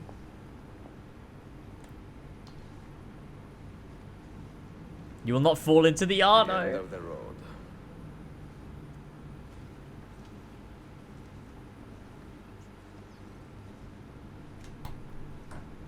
What do you hope to find behind that door? Knowledge, above all else. Altair was a profound man and a prolific writer. He built this place as a repository for all his wisdom. He saw many things in his life, learned many secrets, both traveling and straying. We have to do it in the Armor Brutus. We have to do it in the Armor Brutus. I promised.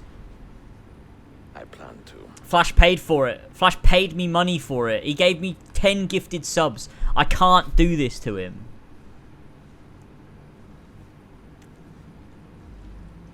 Man, we're only 47 away from a Tyranny King Washington drunk playthrough.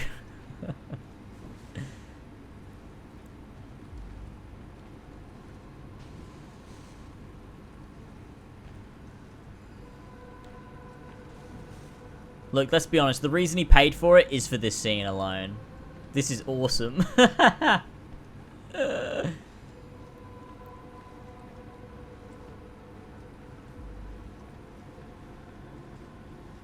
Here it is. No books. No wisdom. Just you. Just you. The Armor of Brutus.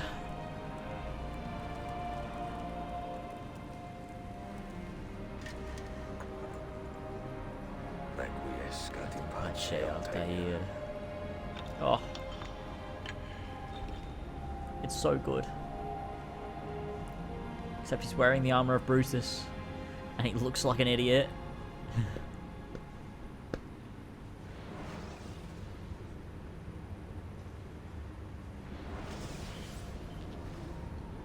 The bit at the very end is pre-rendered. The bit where he takes his armor off. Some we sent with the Polos. The rest will go with me to Alexandria. Good. Very good. Father, I do not understand. Why did you build a library if you did not intend to keep your books? You should go. When the Mongols return, Masyaf must be empty. I see. This is not a library at all. It is a vault. It must stay hidden, Darim. Far from eager hands. At least until it has passed on the secret it contains. If one person in chat tells me there's a reflection of Amwellem in the puddle, I will go batshit crazy. All that is good in me It is a graphical glitch because the game doesn't reflect things properly. It is not. It makes no sense for it to be fucking Al-Mualim. It doesn't make any sense. There is no way that is intentional. It happened. It's when he hugs him. Everyone says that every single time. When Altair hugs Darim, in the reflection, Altair's robes glitch out and they're black instead of white. And people are like, oh, did you know that you can actually see a reflection of Al-Mualim to parallel that? I don't know what, because there's no parallel, because there's no thematic relevance there at all. It's so dumb.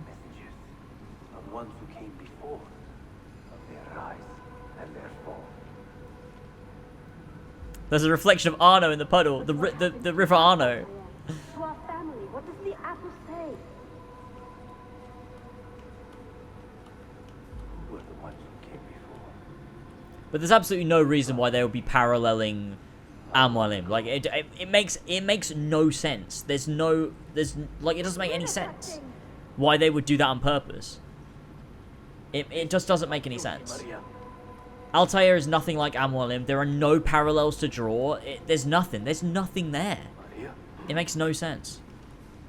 If you are asked, say I set the apple away. There's a reflection of a new creed. I am a hidden one. We are the hidden ones. We should do a meme playthrough of Origins. Not until the time is right. Where we just make fun of the whole script the whole time.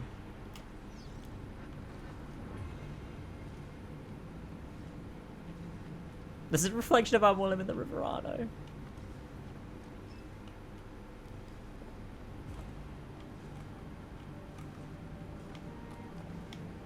Here he goes, he sit down.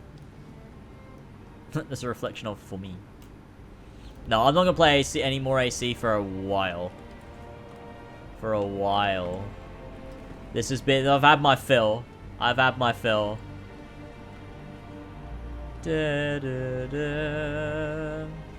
camera work here is gorgeous. I love it.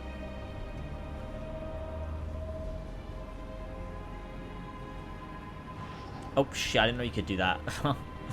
I really didn't know you could do that. I thought it was pre-rendered cutscene. What the hell? You could turn on Eagle Vision? What the hell? It literally is pre-rendered. How can I do that? That's so weird.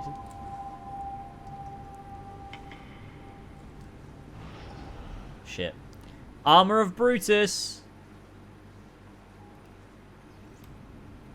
There it is. Here we go. Pre-rendered cutscene. No. You will stay here. I have seen enough. Oh, I can't do Eagle Vision here. Pan around to the armor of Brutus. Desmond? He's talking to me? I heard your name once before, Desmond. A long time ago. I'll turn it up. Now it lingers in my mind, like an image from an old dream. I do not know where you are, or by what means you can hear me. But I know you are listening. This used to be AC, man. AC used to be so good. How?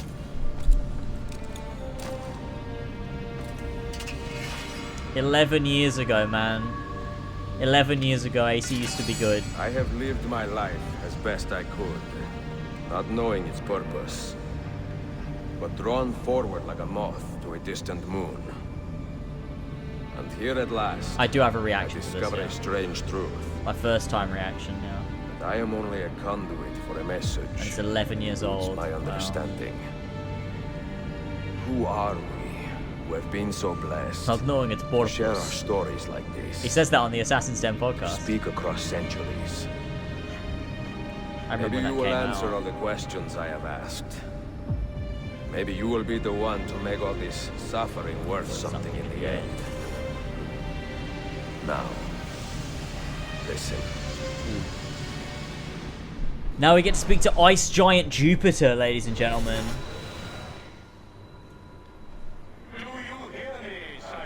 It's an ice giant.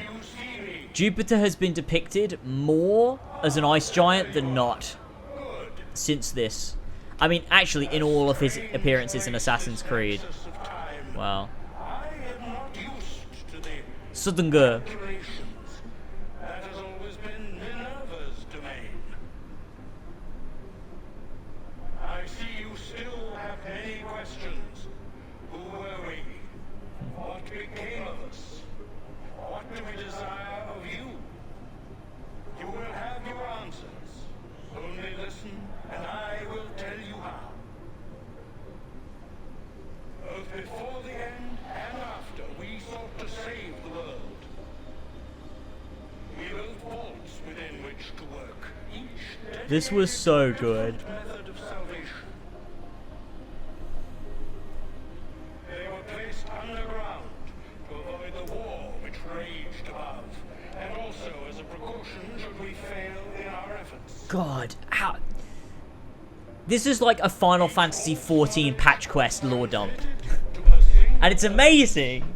This is what AC used to be. Like, you'd get to the end of the game, you get this big lore dump, all this information you've been waiting for.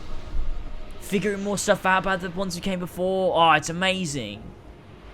It was so fun. It was our duty. This is literally what Final Fantasy 14 is like. You get to the next big patch quest, and you get one of these, where they explain everything to you. Testing their merits. 6 we tried in succession, each more encouraging than the last, but none worked. And then the world ended. A big long cutscene about the different worlds and Hydaelyn and all that shit. It's crazy how good Assassin's Creed used to be, man. It's crazy how good it used to be. Like this, it only got worse. Because even Black Flag, you know, as good as it is as like just a story and like an assassin, like a commentary on the Creed and like humanity and like all of that. This is special. Like this sort of shit, like the big lore dumps, the Isu bits and bobs, like this never happened again. Like this is, you know, AC3 had it, but it's not the same. It's not the same.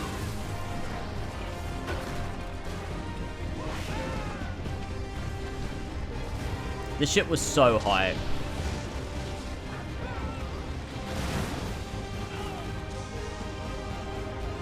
The lore does not take front and center in, like, the lore, the overarching narrative is not present in Black Flag. What's good about Black Flag is the character journey of Edward, and that's it. This stuff was, like, something else, man. The fact they CGI'd this whole thing, like, what the hell? This is crazy. A whole CGI cutscene? For this part of the game that people used to shit on relentlessly. The modern day got so much shit, and they put in so much work into it for, like, it's crazy.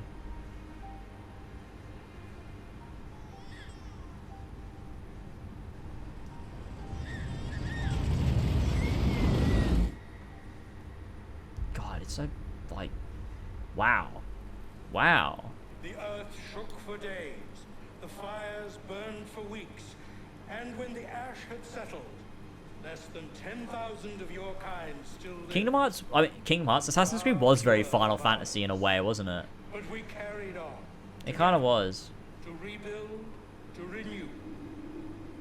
Listen, you must go there, to the place where we labored and lost.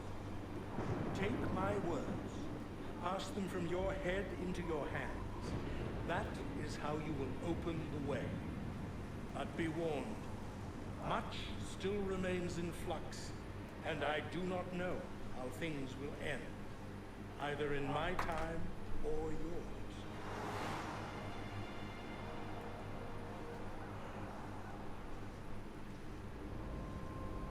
Here it is. Wait, look, his vitals are stabilizing. Something's happening. He's moving. Desmond, can you hear me? Son?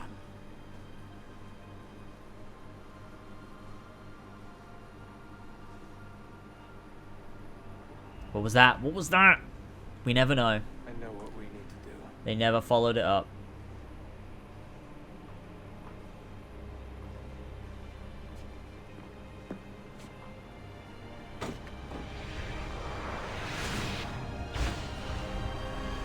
There it is. Revelations. We completed it. It's over. It's over. It's crazy they never made another AC after this, isn't it? You would have thought with a game this good, like they should have made another AC. It's really odd they never made another one, but you know. Man.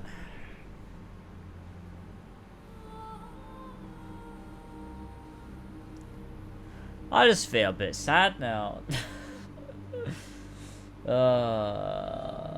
It's like the journey is good, and then you get to the end and you're like, oh man.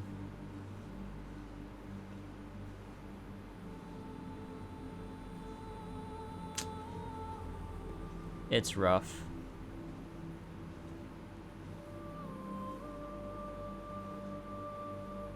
The Armor Brutus was definitely worth $60. Hey, it was $50. Wait, maybe it was more. I don't know.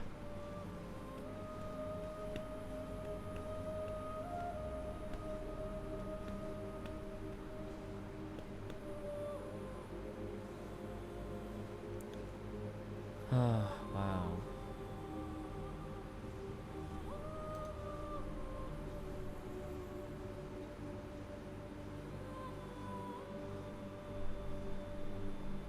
Damn. AC used to be so good, man. It's so sad how far it fell. And that is why I will never play another one. Because that's you know, this is the marker for it. They set a bar and they have never reached that bar again. And I just refuse. I refuse. I mean, to be honest with you, this isn't why. It's because they, you know, sexually abuse their employees and their fans and, like, enable that. But also, this is a reason too, you know? This is also, like, a valid reason to not play the games anymore. Is because this is the bar and they refuse to go anywhere near the bar.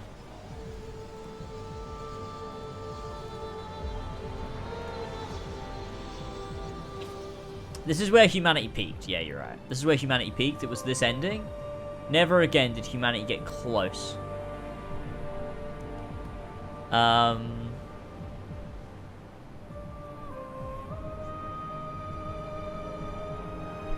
But yeah. I mean, if you're a self-respecting human being, you'll never play another Assassin's Creed game. But, you know, I can only say what I think. Alright, Embers then, I guess. It's time to watch Assassin's Creed Embers. To wrap things up, I suppose. And end this, this playthrough of the Ezio Trilogy.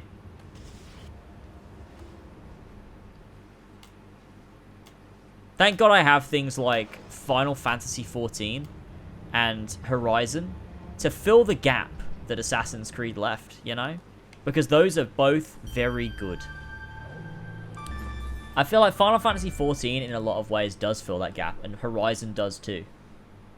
There's that gap that's sort of filled, that want for like a you know. Here we go. Time for AC Embers, boys.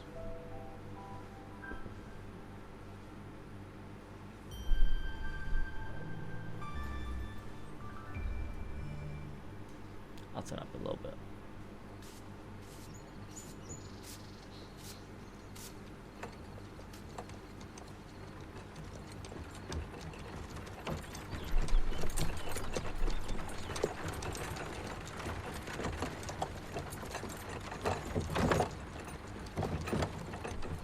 Embers still slaps.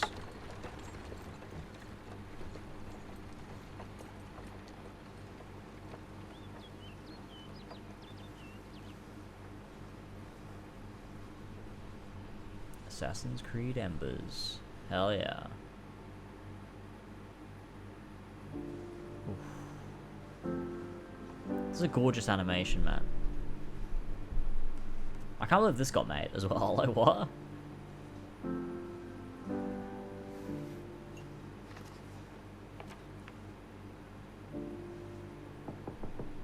See. I am taking Marcello into town. To see Machiavelli's play. Oh. He Ezio, realizes he his missed play it. closed 3 weeks ago. I missed it. We are Oh, visiting your man. sister. Keep an eye on Flavia, okay? That's rough. See, of course. We will be back soon. Ciao, amore mio. A più tardi. Be safe.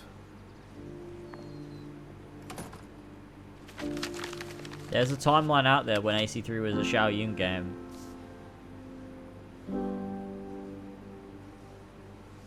The thing for AC as well is that what would have benefited it is to be finite. And AC3 probably should have been the last game. But I don't know if they had enough time to do that after Revelations. I feel like, I don't know. Yeah, no, you probably do have enough time. Flavia, tesoro. Stay where I can see you.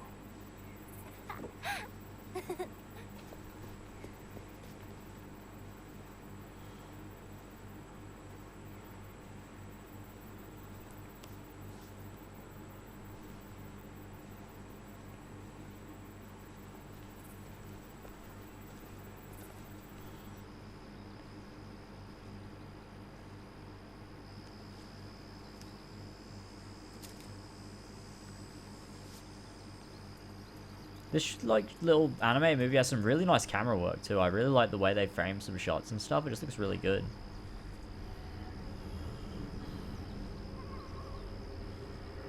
Leave her alone! He's running.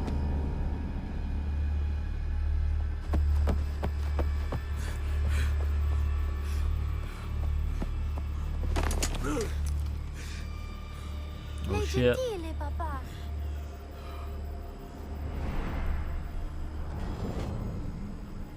I love the sound work there too, the little hidden blade sound.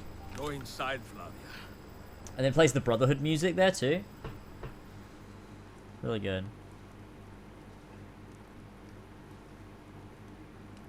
Not know what else to say. I'm sorry. I do not want any part of this. I want to understand. Understand what? How to lead, to rebuild my order. No, for me that is over. Benito, now I think you should go. Ezio, she has come a long way. Xiao Yun, did I say that right? Would you stay for supper? See. Cough. Good. We have a spare bedroom. You're welcome to stay a few nights.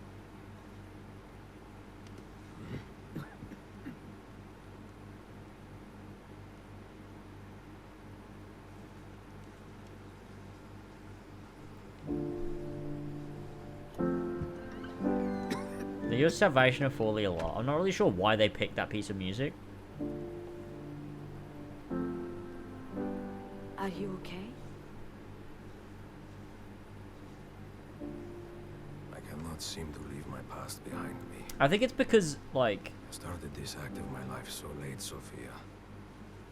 I knew I would not have enough time to do everything. Now I worry I do not have enough time to do anything. Oof. Salvation of Forley doesn't, as a piece of music, doesn't make a lot of sense. Like, I don't know why it's called Salvation of Forley. The first time it plays is when you're leaving Forley for Venice.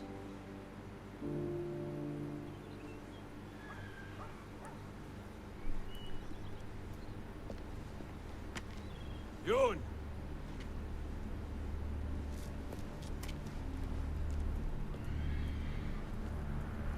Xiao Yun!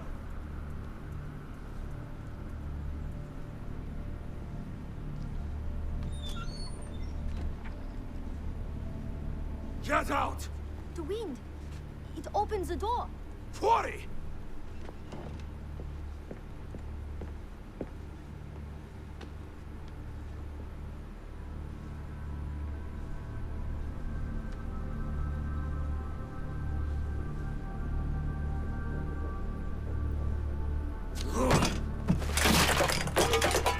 Damn, angry Ezio.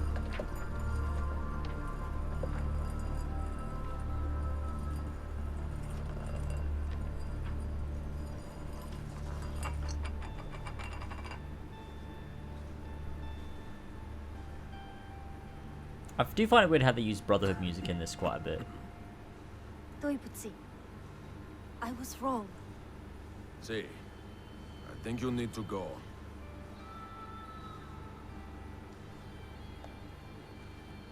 My name is Ezio Auditore. When I was a young man, I had liberty, but I did not see it. I had time, but I did not know it. And I had love, but I did not feel it. It would be 30 long years before I understood the meaning of all three. I want to understand, like you do, to help my people. I was an assassin for a long time, Yun. I know that at any moment, someone could come for me, or my family. Do you see? This is why I must be careful. How old is Shayun? I'm not sure. I think she's like quite young though, like 19. Maybe. I usually hire people to help me with vendange, the grape harvest. Maybe younger. But she could be 17. Let us get something to eat. Because it might parallel when Ezio first joined the Assassins, like when his life first changed, like her being 17, it could work.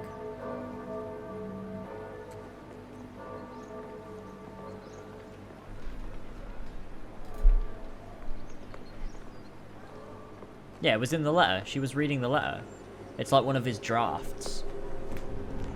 I will be lucky if these last 3 seasons. This way. I want to show you something.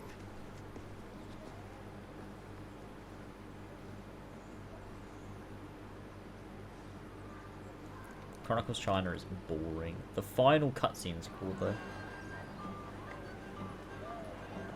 It's one of the architects. Ah, look at Florence. It is nice, no? I love this. Oh, dude. Every scene has so much meaning. Half my family was murdered in this piazza. Right there. 45 years ago. But now, see it like this, full of life. I cannot help but feel content and satisfied that so much pain has faded away. The life of an assassin is pain, Yun. You suffer it, you inflict it, you watch it happen, with the hope that you can help it disappear in time. Fuck, man. Terrible irony. Yeah. But there you go. Alright. AC used to be so good. This old man back to his villa. Damn. When did it come out? It came out with the game. November 2011. Darby did write this, yeah.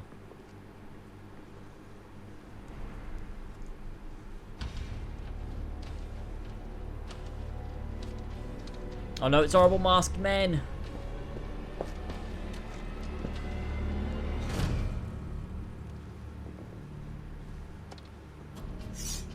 Why would AC3 be in China when the temple is in New York? There's this thing called writing, and you would just write it so it's not in New York, dude. Like, what? What?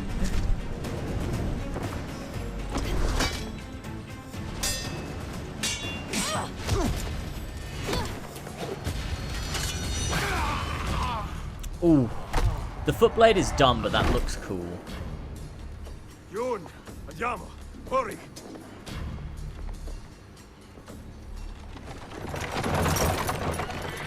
Assassin's Creed is never going to be good again. Enjoy the old stuff. Don't hold on being like, oh, I hope the next one's good. I hope the next one's good. I hope the next one's good for 10 years. Just stop playing them. Mentors wish to meet you. They're never going to make a good one We again. left China together It's over. in It's secret, over. But these men, they caught him in Venezia. Who are they? Servants of the Emperor Jia. I was born a concubine, but my mentor freed me when I was Well, young. that's the thing. I never would have been mad if Assassin's Creed ended and we'd only got this. I wouldn't be sitting there like, oh, I wish we got more. I'd be like, man, it was so good. He prefers Ling Chi to be The fact we got more and it was bad is what makes it bad. slow process. Many thousand cuts, then dead. If they ended it after 3, I'd have been like, well, 80% of Assassin's Creed was fantastic.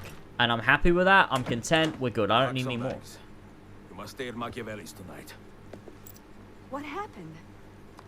A misunderstanding. Give me just a moment. I never needed, like, another good one, really. I just need them to stop making bad ones. Or needed. I don't care anymore. But, like, I just needed them to stop making bad ones. Oh, the music, dude. Doesn't make a lot of sense thematically, but it's great.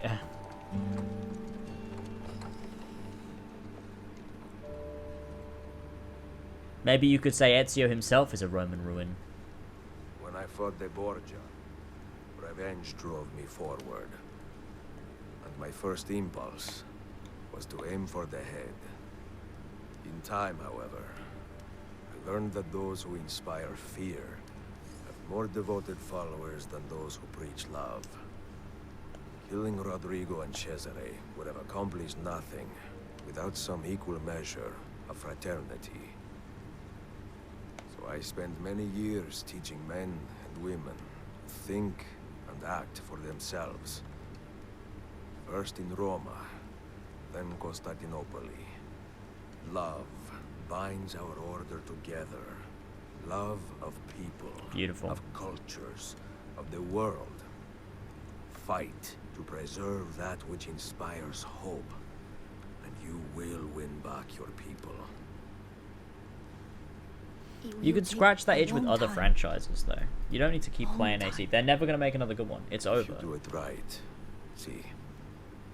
Get some rest.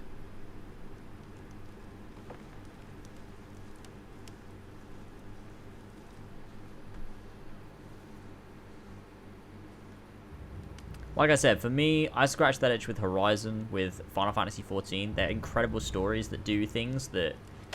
Like, Kingdom Hearts is another one. Like, it's bits and pieces. Finding those bits and pieces of what made me love this when it was good in other things. You're like, oh, it does the continuity. It does the grandiose story with incredible lore and character work. And you find those elements in other things. And you know... Like, I know, like, that's the thing. Like, I don't... Buying a new AC game wouldn't do anything for me. It would just make me go, oh, man, this is bad.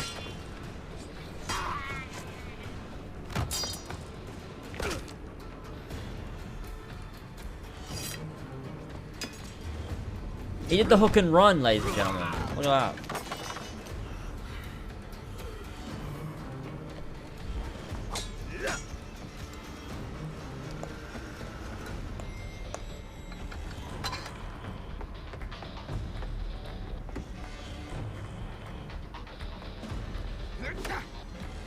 I love this action sequence because it doesn't just work as an action sequence, it works to show that 1, Ezio still is able. 2, it's been a while. 3, he's old. 4, he cares deeply about Xiao despite trying to shrug her off. He still cares about people and wants to help, you know? And he's willing to put himself in harm's way. I love it. It's great.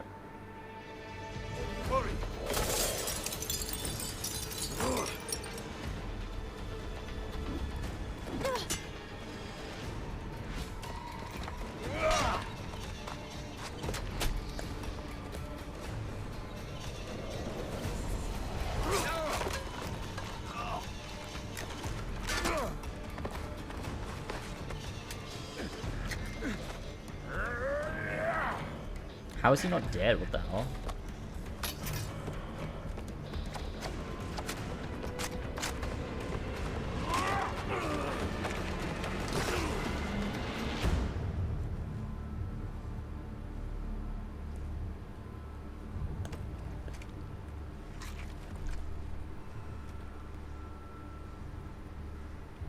Man, look at him go.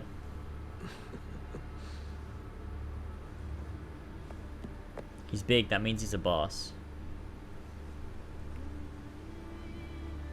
Ezio stabbed one eye, Xiao Yun the other, but only Desmond was able to remove the head.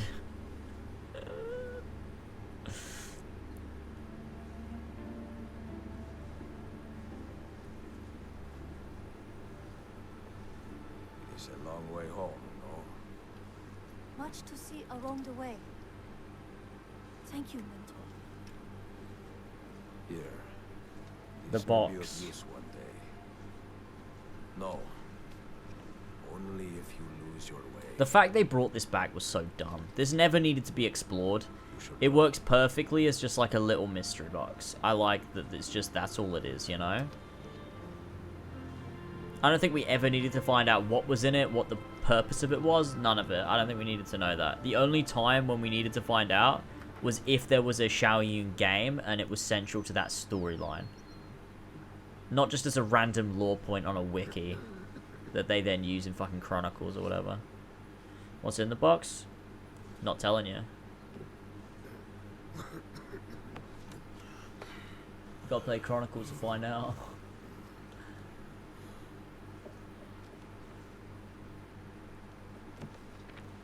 We will be back just after that. It was just a shard of the, I mean, it's not what Darby intended, so it doesn't really mean anything, but that they decided that it was just a shard of a Staff of Eden. You should have stayed home. I am home. We will be right over here.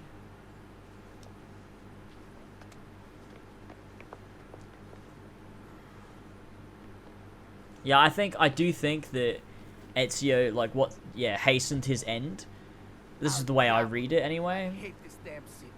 Is that by saving Xiao Yun and propelling on the Assassin Order through her, Ezio sort of gives his, like, he hastens his end. And it's sort of like, it's almost like he gives his life for the Assassins one last time. It's very meaningful.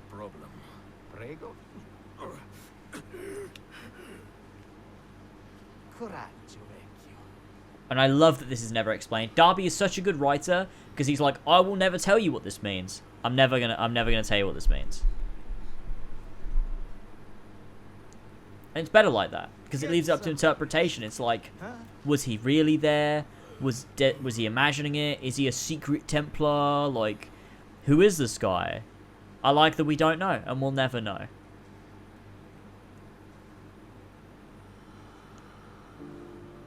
He needs a spin-off show. He needs a Disney Plus spin-off show. Yeah.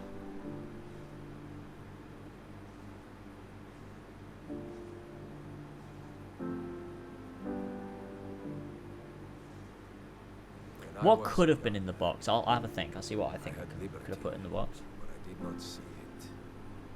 I had time, but I did not know it. And I had love, but I did not feel it. Many decades would pass before I understood the meaning of all three. And now, the twilight of my life, this understanding has passed into contentment. Love, liberty, and time, once so disposable, are the fuels that drive me forward. And love, most especially, mio caro, for you, our children, our brothers and sisters, and for the vast and wonderful world that gave us life and keeps us guessing. Endless affection, Sophia. Forever yours, Ezio Auditore. Oh, amazing. I think with the box, think there's two options you can go with. I think you either have nothing in the box, or you have it be something not related to anything we've seen before, something new that relates to Ezio in his later life that makes sense but is not something we've seen before. But I do think you could have nothing in the box, so that when Xiaoyun were to open it, it's almost this like realization that I like need to believe in myself, maybe, sort of thing. And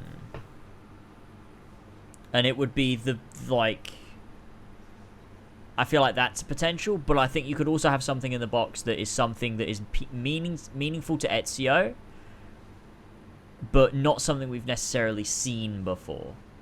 I'm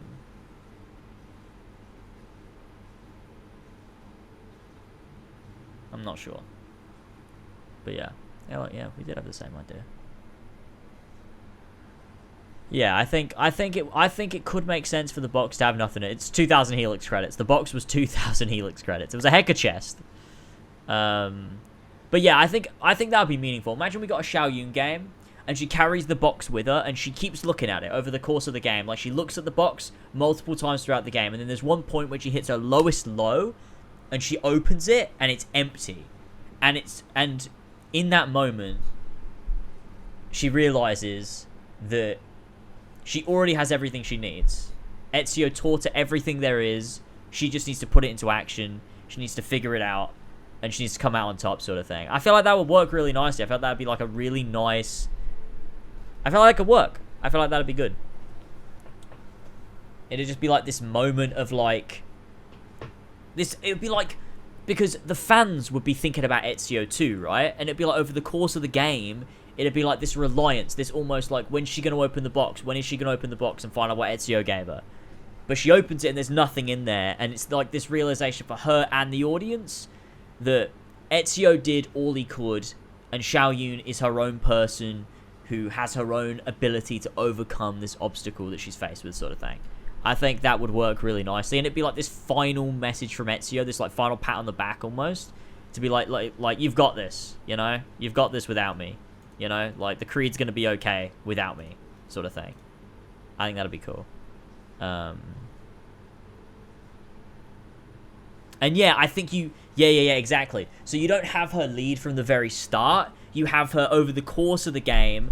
There's like these little seeds, these little moments where you can see that she's got what it takes, but she won't step up, and she feels like someone else has always got to be the one that's leading. Someone else has always got to be the mentor.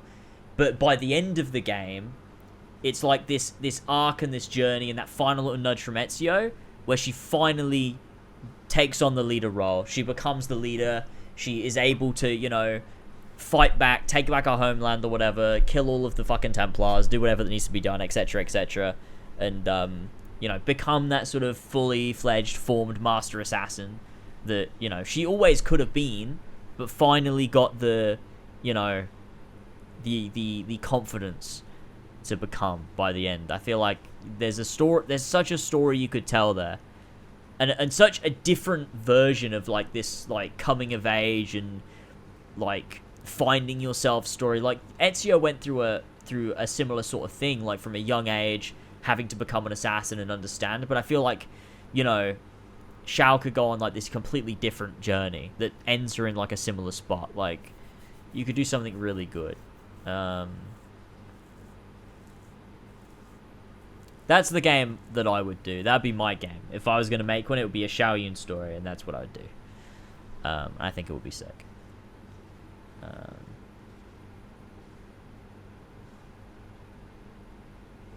Yeah, I think it'd be great. I think it'd be great. And imagine it with like a really good score. Like, you have like Xiaoyun's theme and stuff. Like, you don't do this bullshit moment where like she realizes, you know, that she's finally like has what it takes to be this leader, and like it plays Ezio's family and it's all epic. Like, no, you use like Xiaoyun's theme that has been built up across the game, that you could have like over the course of the game. You hear little bits of it, but it doesn't play properly until the end of the game. Like, you hear this like this motif across the game that's her theme, like this melody, this small sort of melody in the background of different things that she does. But the moment when she finally gets that confidence and finally, like, stands up, it plays, like, the full music properly. You finally hear her theme properly. That would be so sick. And that way, like, you would have this link to Ezio, but it would be it'd be a Xiao Yun game. She would be the complete focus of that, and it'd be just beautiful. It'd be such a great way to do it. I reckon you can use Ezio's family. I reckon you can have those notes in there, but I reckon it's brief. It's like, I reckon you could do it like when Ezio goes in Altair's library and sees Altair, and you've got those 4 notes of Ezio's family. I reckon you play that. You play those moments, like that music or something. I reckon you could do that. I think that would work. Yeah, you know, if I could write one, I'd do that. But there you go. I can't, and I won't. But there you go.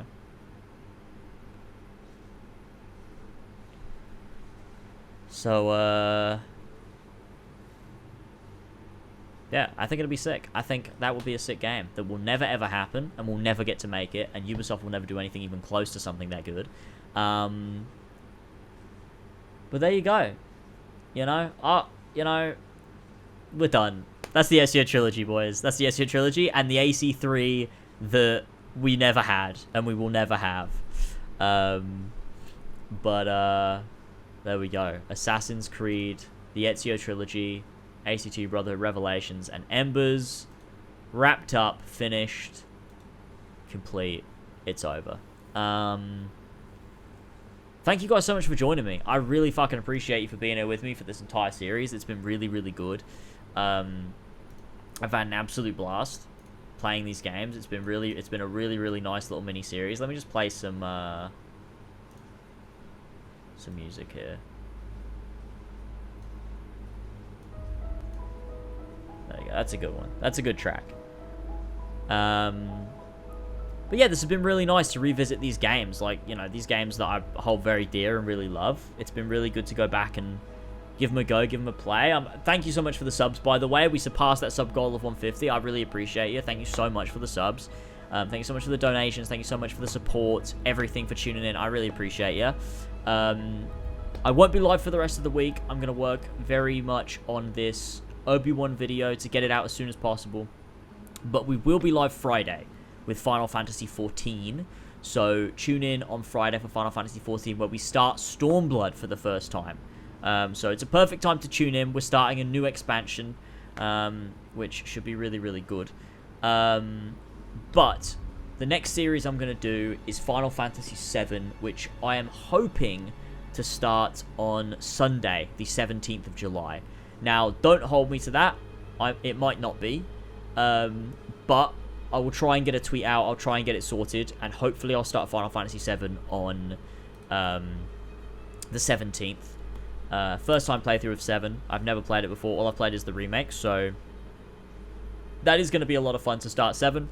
And obviously I'll consistently play through 7 for the foreseeable future for a little bit. And then next marathon will probably be Uncharted.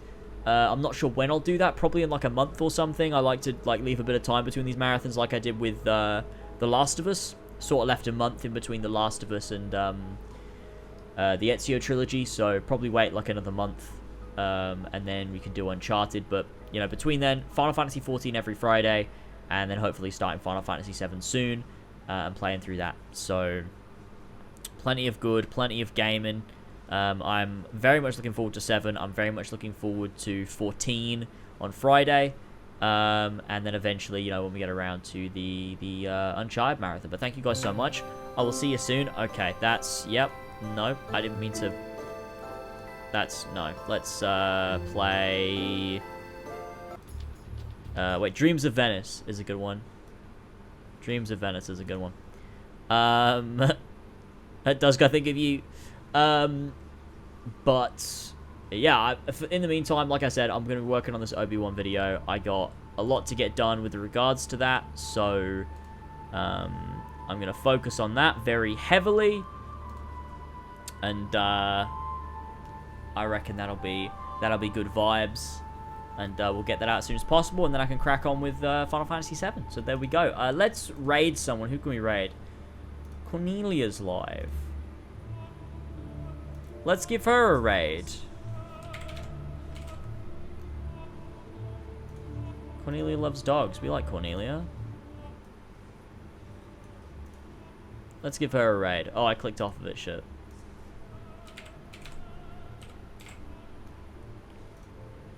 She has very good vibes, so we'll raid Cornelia. Drop her a follow. Have a bit of fun in her chat. You know, she has very good energy. We do like her streams. They're very, very good. I feel like we vibe quite well over there. So you will find some joy and some entertainment over there. I can promise you that much. But like I said, thank you so much for joining me. I'm gonna head off, get some rest finally, take it easy and chill out. I hope you guys have a great week. I really do. Don't I don't know, fucking overwork yourselves. Take it easy. Have a good time. Take care. And I will see you on Friday for Final Fantasy XIV. Thank you guys so much, and I'll see you later. Bye-bye.